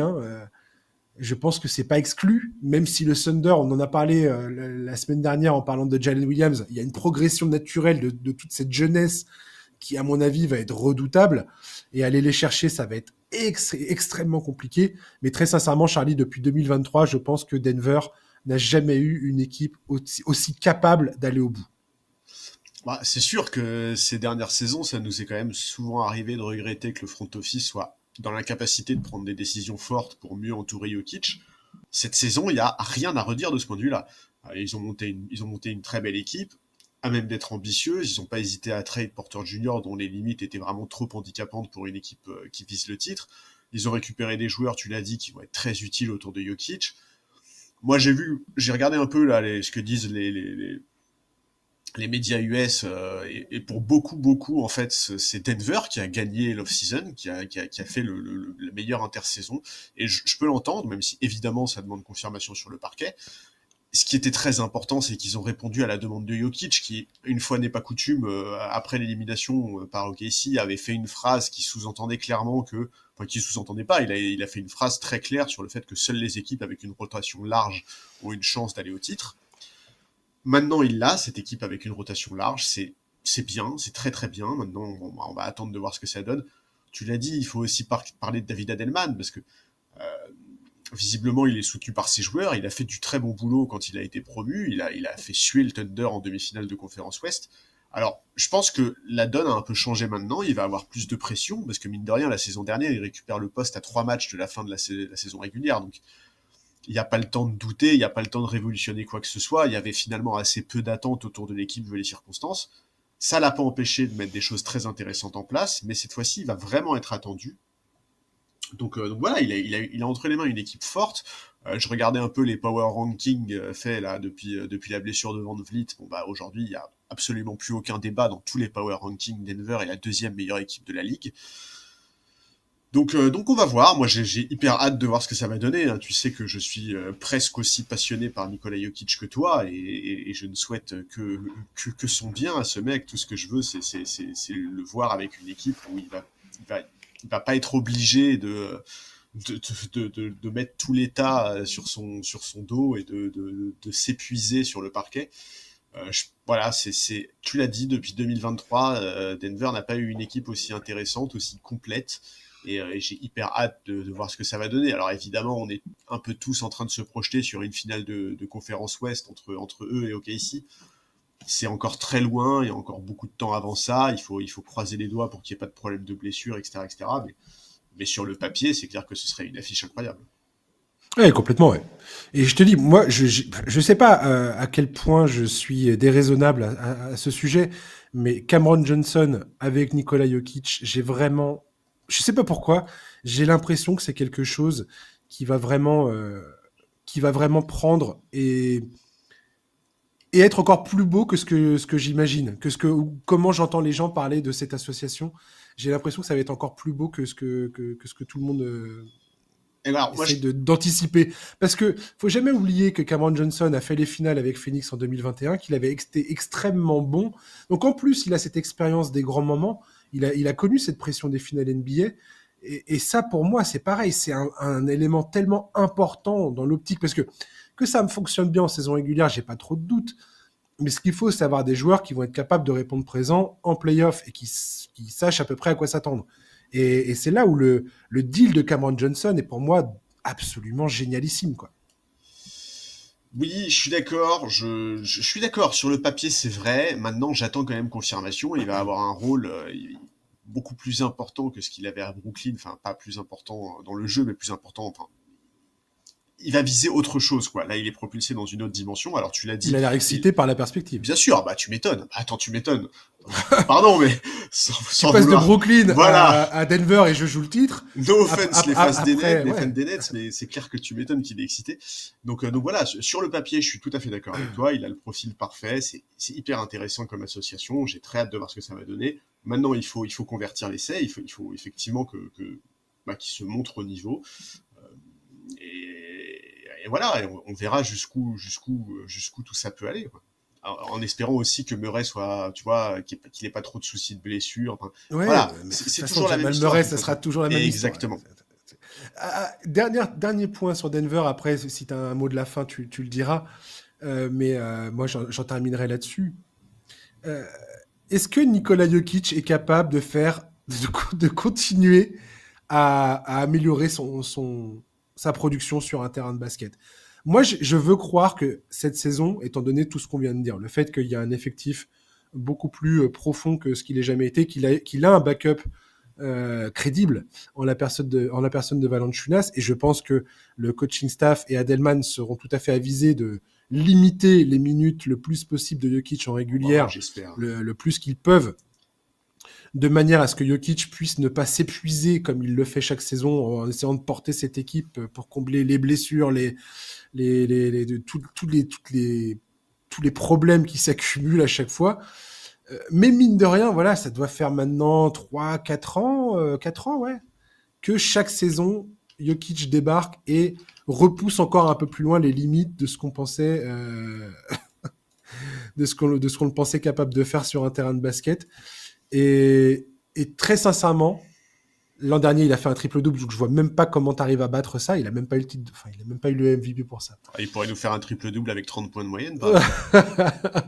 Mais je me demande vraiment ce qui va nous sortir. Je serais le premier ravi de voir Jokic avoir des stats humaines, d'avoir des stats normales pour une fois, et qui puisse se réserver pour les playoffs. Et que là, ils deviennent l'espèce de monstre qu'on sait qu'il peut devenir. Oui, je suis tout à fait d'accord. En fait, pour moi, la seule colonne statistique qui va vraiment être importante pour Nikola Jokic cette saison, c'est la colonne minutes played. Tu vois, je suis tout à fait d'accord. Je veux plus jamais voir Nikola Jokic au-dessus des 35 minutes par match, s'il vous plaît. Je pense qu'il peut défoncer des records en termes d'efficacité en revanche. Oui, si jamais ils arrivent à jouer, à limiter ses minutes et qu'il est aussi bien entouré que ce que je pense, et donc il y a une meilleure fluidité et une meilleure dynamique collective autour de lui, je pense qu'en termes d'efficacité, parce que Jokic, on le connaît, si ça marche bien autour de lui, il ira forcer aucun tir, il fera les passes, il sera bien content de les faire, quoi. S'il peut voir Bruce Brown tourner à 20 points de moyenne, il fera ça, hein. Donc, je plaisante en parlant de Bruce Brown à 20 points de moyenne, je suis pas bête. Non, mais en vrai, ça pourrait être la saison où il bat son record de passes. Ça, c'est pas du tout impossible, par exemple. Voilà, ouais. Et où il marque finalement peut-être le moins de points depuis un moment en carrière, quoi. Bah ouais, mais c'est pas un problème. Pour moi, ça serait un bon signe si ça se passe comme ça. C'est ça que je veux dire. C'est que autant ce joueur me fascine depuis 4-5 saisons, a toujours repoussé les limites de ce que je pensais être possible sur un terrain. Et là, je me dis, pour une fois, less is more, quoi. Ça serait pas mal de le voir faire un peu moins en régulière et qu'il arrive. Pour moi, le point non négociable pour Denver cette saison, c'est d'arriver frais en playoff. Ils le savent. L'an dernier, c'était déjà au cœur de toutes les conversations. Mais là, cette saison, ils ont vraiment les moyens de leurs ambitions. Il y a vraiment un effectif capable de supporter ça et j'ai hâte de voir ça. Ah, si c'est pas le cas, si Jokic, Murray, par exemple, arrive cramé en playoff, ce sera une énorme pierre dans le jardin d'Edelman. Énorme. Complètement. Énorme. Parce qu'on peut avoir tous les doutes qu'on veut sur Mike Malone. Il a jamais eu, non, c'est pas vrai. Ces dernières années, il n'avait pas un effectif comme ça. Et donc, l'état physique dans lequel Jokic arrivait en playoff, c'est quelque chose qu'on critiquait souvent. Mais là, Edelman, il a tout ce qu'il faut pour que ça n'arrive pas. Je suis plein d'espoir. Entre le coaching staff, entre les joueurs, les recrues et tout ça, la pertinence du collectif autour de Jokic, qui a enfin des shooters sur lesquels il va pouvoir compter. Voilà, si Gordon et Murray sont libres de blessures et que tout se passe bien, et Jokic, bien évidemment, je touche du bois, jamais de la vie, j'ai envie de le voir ce joueur se blesser. Ça serait me priver d'oxygène. Mais ouais, j'espère vraiment que ça va. Enfin, mes espoirs sont vraiment un all-time high, quoi. C'est très, très haut. Très haut. T'as tout? Ta deuxième équipe, Charlie? Écoute, moi je reste à l'Est. Faut savoir que moi je n'ai pris que des équipes de l'Est. Hein, mais c'est pour ça qu'on t'aime, Charlie. Voilà, le narratif de la conférence Est, elle va être nulle sans Liberton. Sans toi, t'as pas peur de dire non, cette conférence est très sympa. Moi je pense. C'est laquelle ton équipe? C'est Détroit. Hein. Oh là là. Tu me touches en plein cœur, Charlie. C'est l'équipe. Oh, tu me touches en plein cœur. Là, c'est le bond en avant fait par cette équipe la saison dernière est absolument ahurissant. Enfin, les Pistons, ils sont quand même passés du pire bilan de la ligue en 2024 avec 14 victoires à une saison à 41 victoires, qualification directe en playoff. Alors, j'étais à 2 doigts de croire qu'ils allaient taper les Knicks. Hein. Mais attends, j'allais le dire, une campagne de playoff certes arrêtée au premier tour, mais qu'est-ce qu'ils les ont fait suer, les Knicks. Oh là là. Alors c'était génial. Certes, 6 matchs, mais les rencontres, de mémoire, je crois qu'il y a facilement 3 ou 4 matchs dans cette série qui se sont joués sur une ou deux positions. Enfin, c'était magnifique. On a vu un Cade Cunningham au niveau qu'on attendait depuis sa draft. Il nous a fait une saison à 26 points, 6 rebonds, 9 passes. Magistral. Monstrueux. All-Star, évidemment, en playoff. Alors, le mec shoot à 17% à 3 points, ok, mais il nous sort une série à 25 points, 8 rebonds, 9 passes. Magnifique. Évidemment, c'est de loin la meilleure campagne de sa carrière. Et on attend maintenant de lui qu'il confirme à ce niveau et qu'il s'affirme comme l'une des nouvelles stars de la ligue. Bon, voilà, cet été, ils ont eux aussi, ils ont plutôt bien bossé, moi je trouve. Alors certes, ils ont perdu Tim Hardaway Jr., Schroeder, etc., mais ils ont récupéré Levert, Robinson, Javonte Green. Ils ont aussi conservé Paul Reed, qui a montré des choses intéressantes la saison dernière en sortie de banc. Moi, ce que j'aime avec cette équipe, c'est qu'elle a encore une grosse marge de progression. Il y a des joueurs qui sont très jeunes encore, qui n'ont pas du tout montré tout leur potentiel. Cunningham, on l'a dit, il vient d'avoir 24 ans. Jaden Ivey, 23 ans. Osar Thompson, 22. Jalen Duren, 21. Évidemment, Ivy, on va 21 ans de Jalen Duren, mais t'imagines, Charles. Ah, mais c'est de la folie, ça. Non, mais ça, c'est de la folie. Mais tu sais que quand j'ai été vérifier son âge, moi, dans ma tête, il avait 22, 23. Bon, après. Il est arrivé à 18 ans dans la ligue. Ouais, il va avoir 22 dans un mois et demi, hein, tu vois, c'est pas non plus comme si. Mais c'est fou quand même. Et alors, moi, Jaden Ivey, je vais le suivre de très près, parce que l'année dernière, il a quand même loupé une très grosse partie de la saison. Après, je crois que c'était une fracture du péroné qui s'est fait. C'était au Christmas Day face à Orlando, je crois. C'était au Nouvel An, je crois, ou un truc comme ça. Oui, c'est peut-être Christmas, je sais plus, c'est un des deux. Non, t'as raison, c'est peut-être. Attends, je vais regarder, je l'ai noté, je crois. En tout cas, avant cette blessure, il montrait vraiment des choses super intéressantes. On peut parler notamment de son shoot à 3 points, où il était absolument excellent. Et en fait, je pense que sa présence sur le backcourt va vraiment permettre de soulager un peu Cade Cunningham, qui était quand même extrêmement ciblé par les défenses. C'était bien le jour du Nouvel An, t'avais raison. Et donc voilà, moi cette équipe, elle m'intéresse parce qu'on sait qu'il y a énormément d'incertitudes sur cette conférence Est. Les blessures de Tatum et Haliburton font qu'il y a des places à prendre. Et pour moi, Détroit, c'est typiquement une équipe en pleine ascension qui peut profiter de ça. Et j'ai vraiment envie de les voir continuer à progresser. Je trouve que Bickerstaff fait du très très bon boulot. Alors, je sais qu'il y a un peu le narratif autour de lui qui voudrait qu'il soit un bon coach pour lancer des projets, mais pas forcément le meilleur pour faire passer un cap à une équipe. Pour les convertir, ouais. Voilà, c'est un narratif qui est né de ce qui s'est passé à Cleveland. Moi, j'espère qu'il sera prouvé cette saison qu'il est capable de continuer à faire progresser ce groupe. Je suis extrêmement intrigué par cette équipe. Alors, il y a évidemment, moi, un peu la question que j'ai encore aujourd'hui, c'est la question Malik Beasley. Je sais pas exactement où ça en est. J'en suis resté à une info qui date d'il y a une quinzaine de jours, selon laquelle la NBA voulait mener sa propre enquête parce qu'il y a des accusations qui le concernent au sujet de paris jugés suspects sur ses performances. Mais je crois qu'il a été blanchi pour ce truc-là et que... L'enquête du FBI l'a blanchi, mais je crois que dans la foulée, la NBA a dit nous aussi on va faire une enquête quand même. Donc voilà, dans l'absolu, je crois qu'il veut rester à Détroit. En tout cas, c'est ce que son agent avait déclaré il y a quelques semaines. Mais je crois qu'il y a quand même plus beaucoup d'argent disponible dans le cap space des Pistons. Donc, à voir ce que ça va donner. C'est clair que ce serait une très bonne chose pour la franchise s'il est dans la continuité de sa saison dernière. Pour ceux qui ont oublié, sa saison dernière, il finit 2e au classement du meilleur 6e homme derrière Peyton Pritchard. Et vraiment, il était extrêmement impactant quand il rentrait en jeu. Bref, moi, Détroit, ça m'intéresse. Et dans l'absolu... moi, c'est aussi pour ça que j'ai pris des équipes de la conférence Est. Je pense que la nouvelle hiérarchie de la conférence Est, c'est probablement un des enjeux les plus intéressants de la saison à venir. Et j'ai tellement hâte de voir ce que ça va donner. Un choix formidable, Charlie. Franchement, je suis dégoûté de ne pas avoir choisi Détroit, en fait. Si j'avais su, j'aurais fait une interception et je serais parti en contre-attaque avec Détroit, là. Ah, toi aussi, ta troisième équipe, elle est intéressante, t'inquiète. Je suis vert de ne pas y avoir pensé à cette équipe. Effectivement, le retour de Jaden Ivey... Qu'est-ce que ça va pouvoir changer dans cette équipe? La signature de Caris LeVert, l'arrivée de Duncan Robinson, le fait d'avoir re-signé Paul Reed. Caris LeVert, qu'est-ce que ça va donner? Non mais c'est génial. Elle est géniale cette équipe. Ouais, j'ai déjà dit Caris LeVert. Javonte Green. Elle est jeune, elle est vraiment. Ouais. Je suis incapable aujourd'hui de me dire le plafond de cette équipe, c'est ça. Et comme on le dit pour les jeunes équipes, qui sont probablement les plus fun à regarder parce que justement ils ont des joueurs qui sont capables de progresser, qui ont une marge de progression qui est assez énorme. Kate Cunningham l'an dernier nous a enfin, on va dire, on a eu l'impression que Kate Cunningham a concrétisé tous les espoirs qu'on avait à son arrivée dans la ligue. Tout à fait. Jalen Duren, tu sais très bien que ce mec-là, c'est un mec dont j'arrête jamais de parler tout le temps. D'ailleurs, Détroit, moi j'ai toujours parlé de Détroit parce que c'est toujours une équipe qui me plaît dans ce qu'ils construisent depuis pas mal d'années. Alors, c'est très long à se mettre en place, je dis pas le contraire.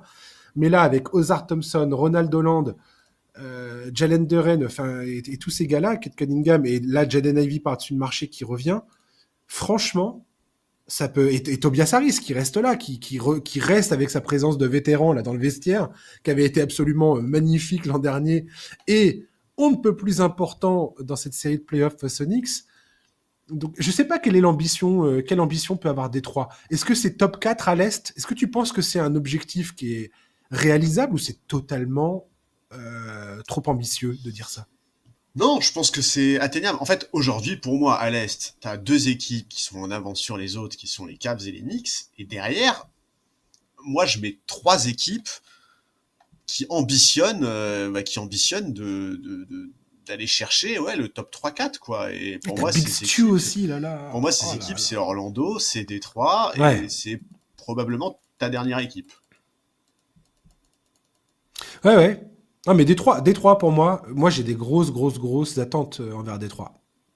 Vu la campagne de playoff qu'ils nous ont fait face aux Knicks, là, enfin la série de playoff face aux Knicks. Je serais dégoûté si c'était un one shot, tu vois, cette saison dernière. Mais je peux pas y croire. Moi non plus. Je peux pas y croire. Pour moi, il y a trop de talent qui irrigue cet effectif pour penser que ça va retomber comme un soufflet. Ouais. Pour moi, c'est impossible. Ils ont trop de talent. Il y a trop de... je sais pas. Pour moi, c'est inconcevable que cette équipe s'écroule. C'est pas ce style d'équipe qui... pourquoi, on ne sait pas, mais une espèce de saison magique, et tout d'un coup, tu dis « Ah ouais, incroyable », et puis non, ça se reproduit pas parce qu'il manque des joueurs. Alors là, tu l'as très bien dit, il y a plus certains joueurs, notamment Bisley qui était ultra important, Tim Hardaway Jr. qui avait été aussi...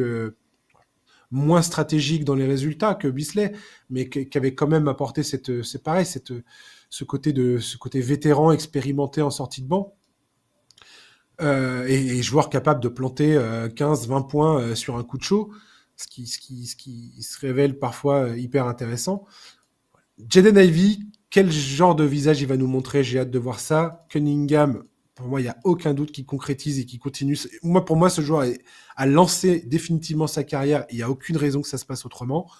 Et Duren, quand tu vois l'espèce d'armoire à glace que c'est ce type, et Ozar Thompson et Ron Holland, défensivement, cette équipe a la moyen de faire extrêmement mal à n'importe quel adversaire.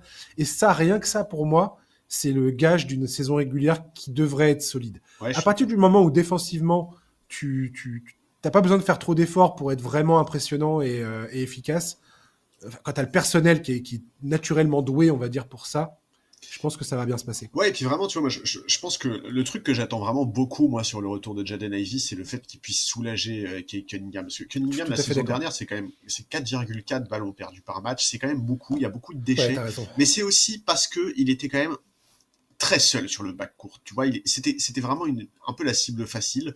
Et moi, je pense que Jaden Ivey, de ce point de vue-là, va le soulager. Et donc, j'attends un vrai mieux de Cade Cunningham à ce niveau-là. Ouais, complètement. Ouais.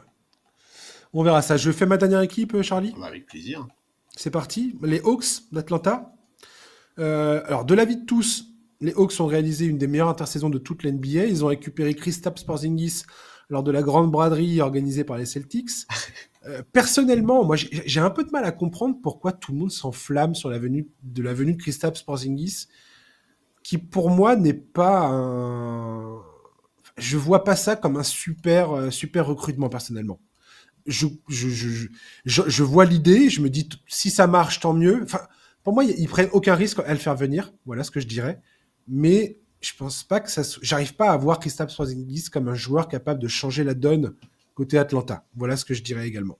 Ils ont fait un sign and trade pour mettre la main sur Nickel Alexander-Walker, joueur clé en sortie de banc pour Minnesota lors des 2 dernières finales de conférence Ouest. C'est magnifique de l'avoir récupéré. Ils ont signé Luke Kennard en tant qu'agent libre, sniper absolu derrière la ligne des 3 points.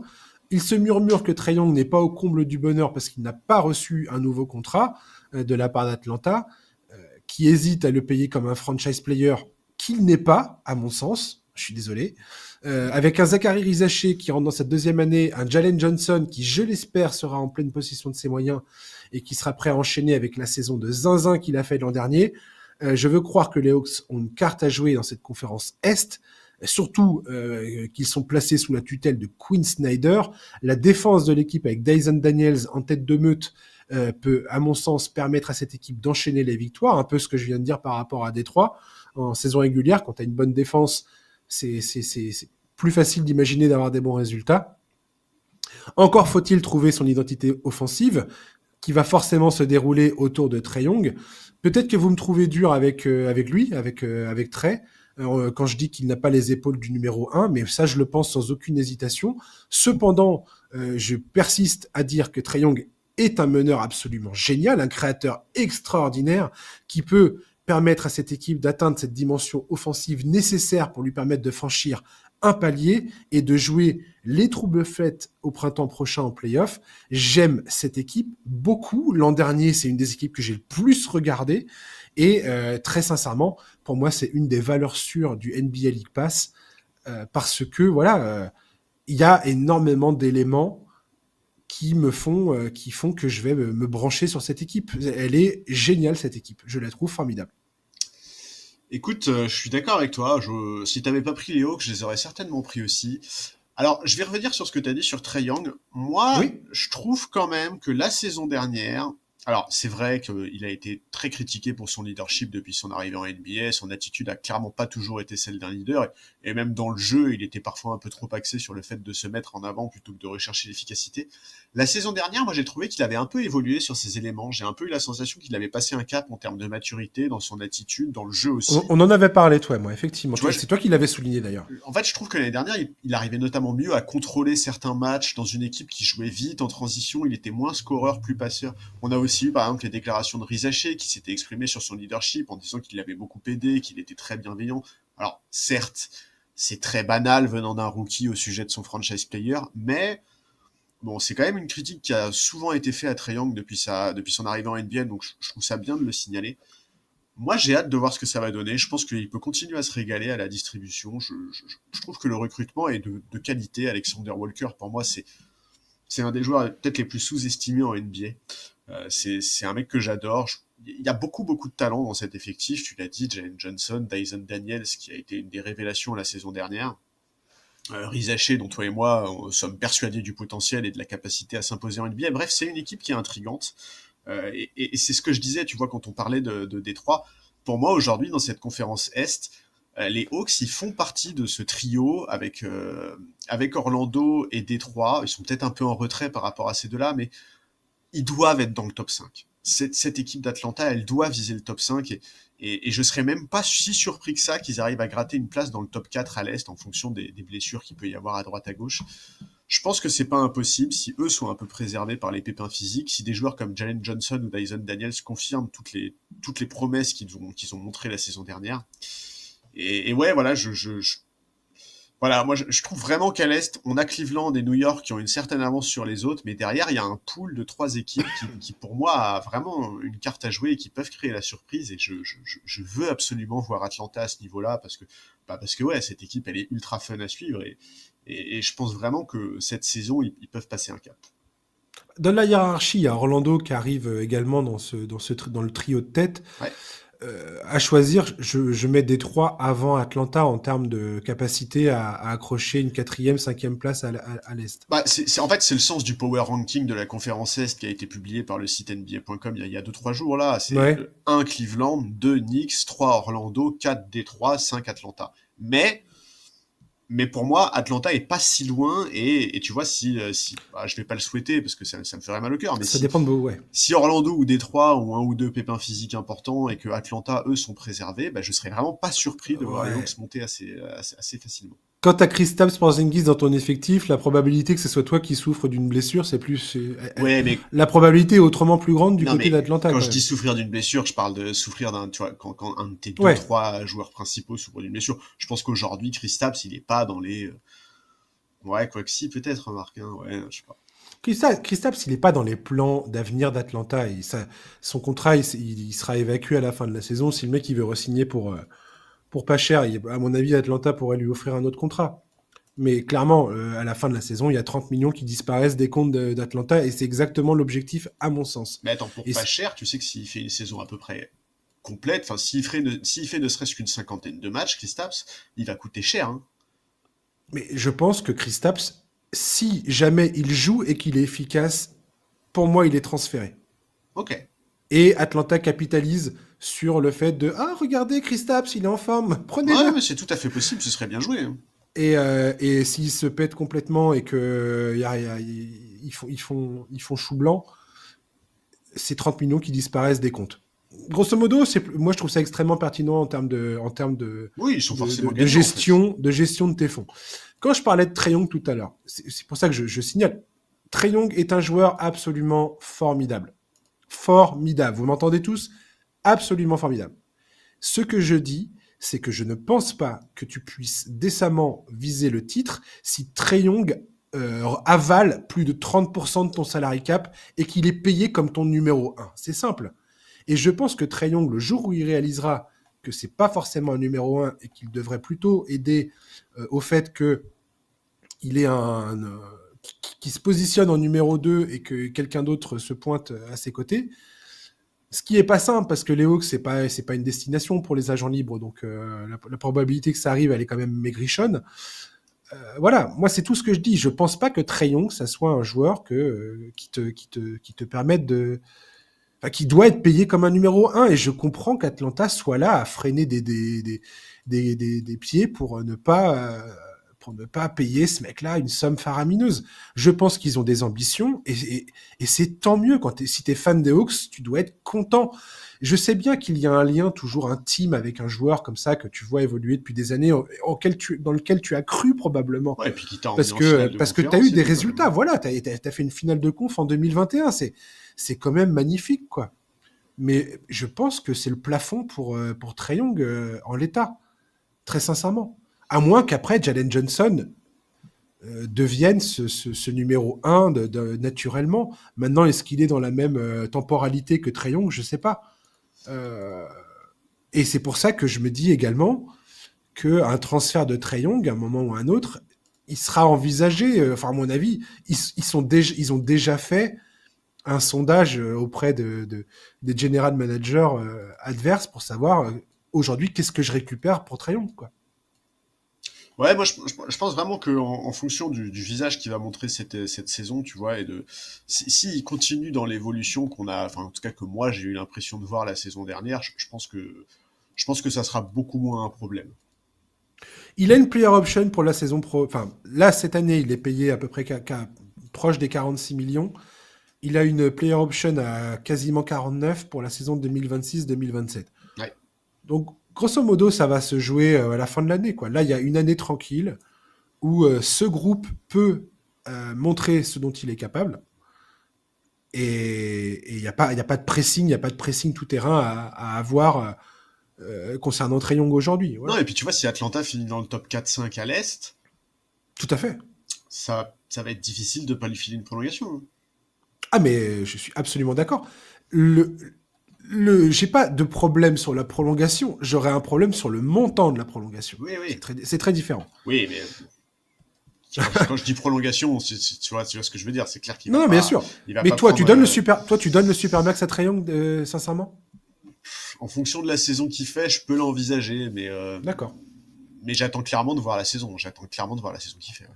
Eh ben moi non, moi c'est clairement non quoi. Peu importe la saison qu'il fait, en fait le problème c'est, je lui donne pas le supermax quoi. En fait le problème c'est t'es Atlanta, si tu files pas le supermax à un Trae Young qui t'a déjà emmené en finale de conférence et qui la saison dernière a montré qu'il était en train de comprendre tu vois dans quel domaine il fallait qu'il évolue pour devenir un meilleur leader, plus efficace et tout, à qui tu files le supermax en fait, tu vois, si tu le files pas à ça.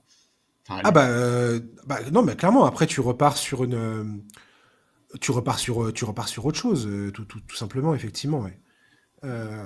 Et tu construis autour de Jalen Johnson. Je pense que la décision que tu prends, c'est de construire autour de Jalen Johnson et Zachary Rizaché. Jalen Johnson, c'est 23 ans, Rizaché, c'est 20 ans. Oui, mais si Jalen Johnson, il voit que tu files pas un supermax à un mec comme Trae Young, est-ce que lui, il va vraiment avoir envie de s'inscrire dans la durée chez toi ? Bah, si tu lui dis...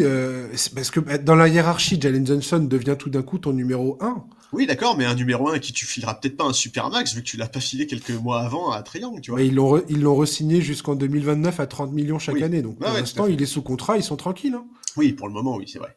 Si Jalen Johnson continue sa marche de progression et concrétise son talent payé à 30 millions, c'est tout bénef pour Atlanta.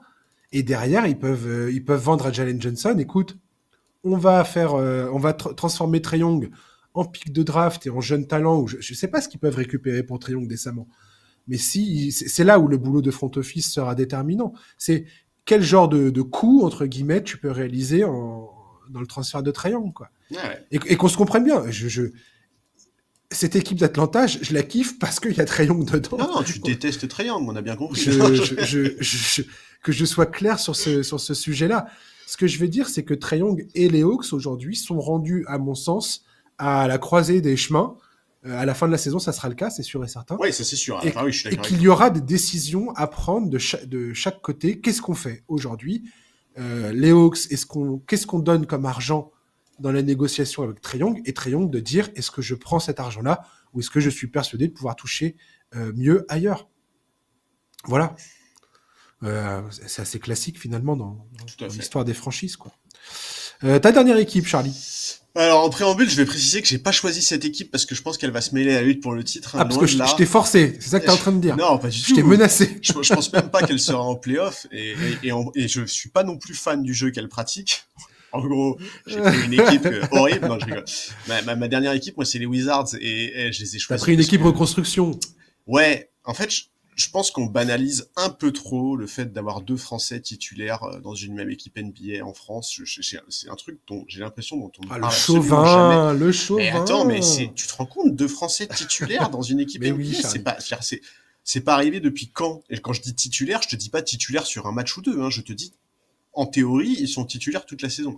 Mais je suis pas d'accord avec toi du tout. Moi, j'ai hâte de regarder Washington. Il y a des recrutements de dingo. Non, mais j'ai hâte de les regarder, mais je vais pas vendre aux auditeurs du podcast que c'est un jeu hyper, tu vois, alléchant ou que c'est une équipe qui va être à la lutte pour le top 8.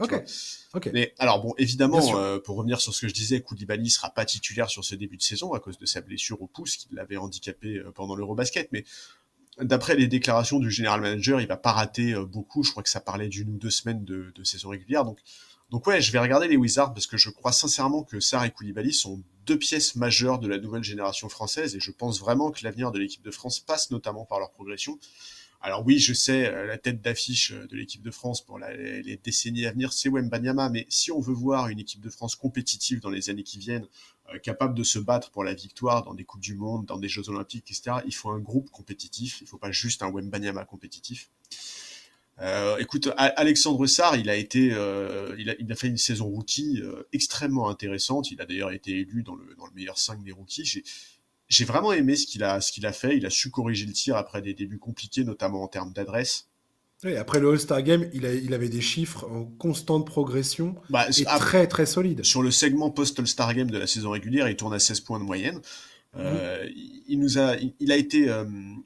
Il a souvent été félicité par son coach pour sa compréhension du jeu, pour ses progrès. Il nous a sorti quelques matchs références. D'ailleurs, il nous a sorti un match à 34 points, 6 rebonds, 5 passes face aux Nuggets de Jokic en mars, pour l'anecdote.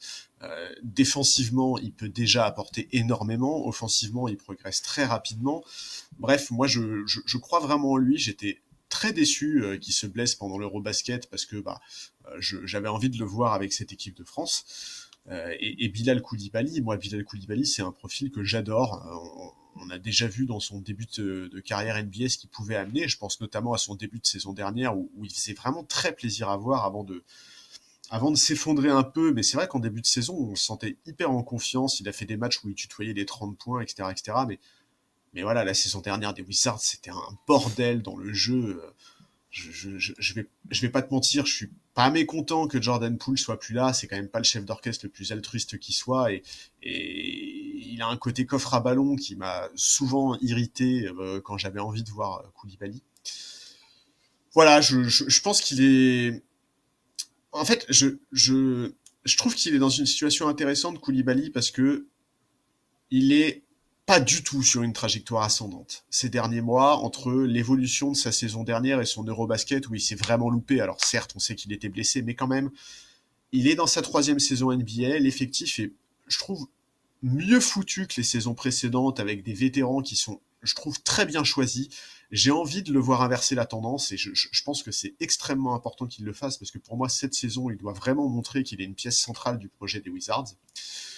Donc voilà, j'ai envie de voir ce que les vétérans que sont McCollum et Middleton notamment vont pouvoir apporter à cet effectif où il y a beaucoup de jeunes, hein. En plus de Koulibaly et Sarr, il y a du Carrington, Keyshawn Jones, Trey Johnson, etc. Tous ces mecs-là sont très jeunes, Cam Whitmore. Voilà, je trouve que pour une fois, le boulot a été bien fait cet été à Washington, et c'est peut-être la première fois de ma vie que je vais dire ça, mais je pense qu'aujourd'hui les Wizards sont un excellent endroit pour faire progresser des jeunes, parce qu'il y a un effectif qui est pas si inintéressant que ça, et parce qu'il y a des vétérans qui sont de très bonne qualité. En plus, il n'y a pas trop de pression. Enfin bref, je trouve que le contexte là est vraiment intéressant pour voir le développement de Bilal Koulibaly et de Sarr. Donc voilà, je vais regarder les Wizards pour ça, pour eux, sans grandes attentes collectives, mais avec des attentes sur leur progression à eux. Ouais, complètement, ouais. Il y a un excellent papier sur The Athletic sur la reconstruction des Wizards avec des interviews des responsables du front office, Dawkins et Winger, et qui expliquent un petit peu quel est le plan, la stratégie de reconstruction. Et c'est absolument passionnant. Alors effectivement, ils se voilent pas la face. Ils savent très bien qu'aujourd'hui, l'objectif, c'est probablement de développer les jeunes. Et d'aller chercher un pic de draft. Enfin voilà, on va pas, ils se voilent pas la face. Le but, c'est pas d'aller accrocher une passe en playoff, très clairement. C'est de développer la jeunesse avec les erreurs, avec les défaites que ça implique. Mais dans la reconstruction, pour l'instant, les Wizards, c'est un peu pareil que le Magic, que je disais tout à l'heure, qui a connu des années de traversée du désert. Et ben c'est la même chose pour cette équipe, quoi. C'est-à-dire que là, aujourd'hui, tout d'un coup, tu as un front office à peu près compétent qui se pointe. Tu as Brian Keefe qui va démarrer sa 3e année en tant que coach, qui est OK sur le projet à mener. Tu as parlé des vétérans que sont CJ McCollum, là, qui arrive. Meilleure décision du monde de transférer Jordan Poole et Saddiq Bey aux Pelicans pour faire venir McCollum, qui en plus est un contrat expirant à la fin de la saison, donc qui disparaîtra des comptes. Ouais, et puis qui est un super vétéran. Enfin, on sait que c'est un super mec, tu vois. Voilà, ouais, complètement. Dans un vestiaire, il va faire du bien. Et avec Chris Middleton, c'est 2 joueurs qui peuvent vraiment apporter une présence dans le vestiaire et qui vont aider la progression de tous ces jeunes joueurs. Et personnellement, j'ai extrêmement hâte de voir. J'ai adoré les recrues que sont Malachi Branham, qui vient des Spurs, mais surtout de Cam Whitmore. Cam Whitmore, dont on entend parler depuis des plombs, il jouait à Houston, présenté comme un énorme score, tout ça. Et j'ai vraiment, vraiment hâte de voir ce qu'il va donner aux Wizards. Alors moi aussi, mais une fois qu'il va être une fois qu'il est libéré de toute pression de résultats, quoi. Tranquille, ne vole pas la place de starter de Bilal, s'il te plaît. Ah oui. Écoute, c'est non mais après c'est bien aussi obligatoire qu'il y ait une baston. Hein. Oui, il va falloir que Bilal il se construise un mental. De Exactement. Non mais c'est ça. C'est aussi pour ça. Je suis complètement d'accord avec toi et c'est aussi pour ça que je trouve que l'effectif il est intéressant. C'est parce qu'effectivement il y a aussi des mecs qui vont là Whitmore. Si Bilal Koulibaly fait pas une bonne saison, il va pas se faire prier pour lui piquer sa place, quoi. Ouais. Et ils ont 2 rookies là, enfin qui ont vraiment une chance de jouer, Trey Johnson et Will Riley. Jamir Watkins qui était dans le second tour, je sais pas s'il va jouer ou pas, s'il va intégrer la rotation ou pas, mais très sincèrement, ouais, cette équipe de Wizards, pareil, l'an dernier j'avais beaucoup regardé, jusqu'à ce que ça parte en cacahuète et que ça soit vraiment dur. De toute façon, Jordan Poole rendait cette expérience, et puis comment il s'appelait le mec qui est parti aux Bucks là, qui joue aux Lakers, Charlie, aide-moi s'il te plaît, je l'ai perdu. Pardon, j'ai pas du tout entendu. L'ailier qui joue aux Lakers, qui est aux Bucks, Kuzma, quel Kuzma, merci beaucoup Josh. Quel Kuzma. Ah ouais, tu voulais vraiment que je me faire souvenir des mauvais souvenirs là. Non mais voilà, quand il y avait Poole et Kuzma, c'était quand même compliqué de se passionner pour les Wizards, quoi. Ah, oh non mais alors, je vais être très honnête, c'est 2 mecs qui tuent tout intérêt pour une équipe pour moi. Voilà, et maintenant que ces gars-là sont absolument plus là, je pense que ça va aider cette équipe à trouver son... Enfin, elle est passionnante à voir, cette équipe. Et franchement, allez lire cet article sur The Athletic si vous avez l'abonnement sur le front office des Wizards, qui parle de comment ils reconstruisent le truc, comment ils prévoient... Enfin, qu'est-ce qu'ils prévoient de faire, comment ils se comparent aux autres équipes, aux autres franchises qui ont eu des reconstructions à faire. C'est vraiment passionnant parce que ça te permet de rentrer un petit peu dans la tête et comment ces gens-là ont conscience que voilà, c'est pas du tout une science exacte, c'est terrible. Comment voilà, tu te fais balloter, tu prends une décision, puis quelques mois plus tard, elle te revient en pleine poire et c'est peut-être la pire que tu as jamais pris de ta carrière. Alors sur le coup, tu avais l'impression d'être un génie. Ouais, mais tu vois, c'est fascinant. En fait, moi, ce qui aussi m'a poussé là à prendre cette équipe, c'est que ça fait bien longtemps que quand je me dis, en fait, en regardant les Wizards, eh ben là, ils se sont donné les moyens de mettre leurs jeunes dans des bonnes conditions pour qu'ils progressent. Et ça, ouais. ça fait quand même plaisir quand on parle d'une équipe en reconstruction. Ah, mais complètement. Et c'est ce qu'ils expliquent dans l'article, c'est qu'ils ont mis les moyens, comme jamais auparavant, dans le développement de leur talent. Parce que de toute façon, une équipe comme les Wizards et comme plein d'autres équipes, et c'est ce qu'on disait tout à l'heure par rapport aux Hawks, c'est que ce sont des équipes, des franchises où la probabilité qu'un free agent vienne signer chez toi, elle est quand même quasiment non existante. Donc si tu ne développes pas tes propres talents pour éventuellement les transférer, récupérer des pics de draft et ainsi de suite, faire cette espèce de manœuvre, de rentrer dans cette espèce de manœuvre permanente, comme ce qu'a fait Sam Presti au Thunder. Pendant des années, le Thunder, il comptait pour du beurre, et t'avais pas un deal qui se passait en NBA sans que on entende dire le Thunder récupère 2 pics de draft, le Thunder récupère 2 second tours de draft, le Thunder récupère tant de second tour, tant de trucs, récupère tel mec, tel joueur, tel pic. C'était incessant. C'était de toutes les opérations qui se déroulaient dans la ligue à un moment. Et quand tu vois le capital de pics qu'ils ont aujourd'hui, mais c'est pas un hasard. Et c'est bien là où les Wizards tentent aujourd'hui, avec cette nouvelle direction, d'inverser la tendance et de construire justement leur capital à eux pour essayer à la fois de développer leur talent et à la fois d'avoir les assets qui leur permettra à l'avenir de faire des deals et de sauter sur les occasions quand elles se présenteront. Ce qu'il faut, c'est être prêt, en fait, et ne pas être cul nu avec rien à proposer, aucun talent que tu as développé et aucun pic de draft pour échanger quoi que ce soit, quoi. Là, effectivement, dans ces cas-là, ta franchise, elle est totalement à la dérive, quoi. Et oui. Donc, Donc, non, excellent choix, Charlie. Bah écoute, en tout cas, j'espère pour Sarr et Koulibaly qu'effectivement, ça sera un excellent choix. Et t'as raison de souligner ça, que ces 2 joueurs français qui aujourd'hui sont titulaires dans une franchise NBA et que ça reste quelque chose à applaudir des 2 mains. Mais c'est un truc de fou. Et dont il faut profiter, quoi. Clairement. Ouais. Absolument. Merci, Charlie. Bah écoute, c'était avec plaisir. On a peut-être un peu débordé, mais c'était très agréable. Un petit peu, très beaucoup. Et voilà. Et moi qui suis malade, j'avais pas du tout prévu de parler pendant quasiment 2 heures. Donc voilà. Mais c'était très... C'est l'heure d'aller se coucher, ouais. Je vais aller dormir. Non. Mais ouais, merci beaucoup, Charlie. Chers auditeurs, merci de nous avoir écoutés. Et puis, on se retrouve la semaine prochaine pour un nouveau numéro du podcast NBA Corner. D'ici là, je vous souhaite de passer une très bonne fin de journée, un très bon week-end. Et à la semaine prochaine. Ciao, bye bye.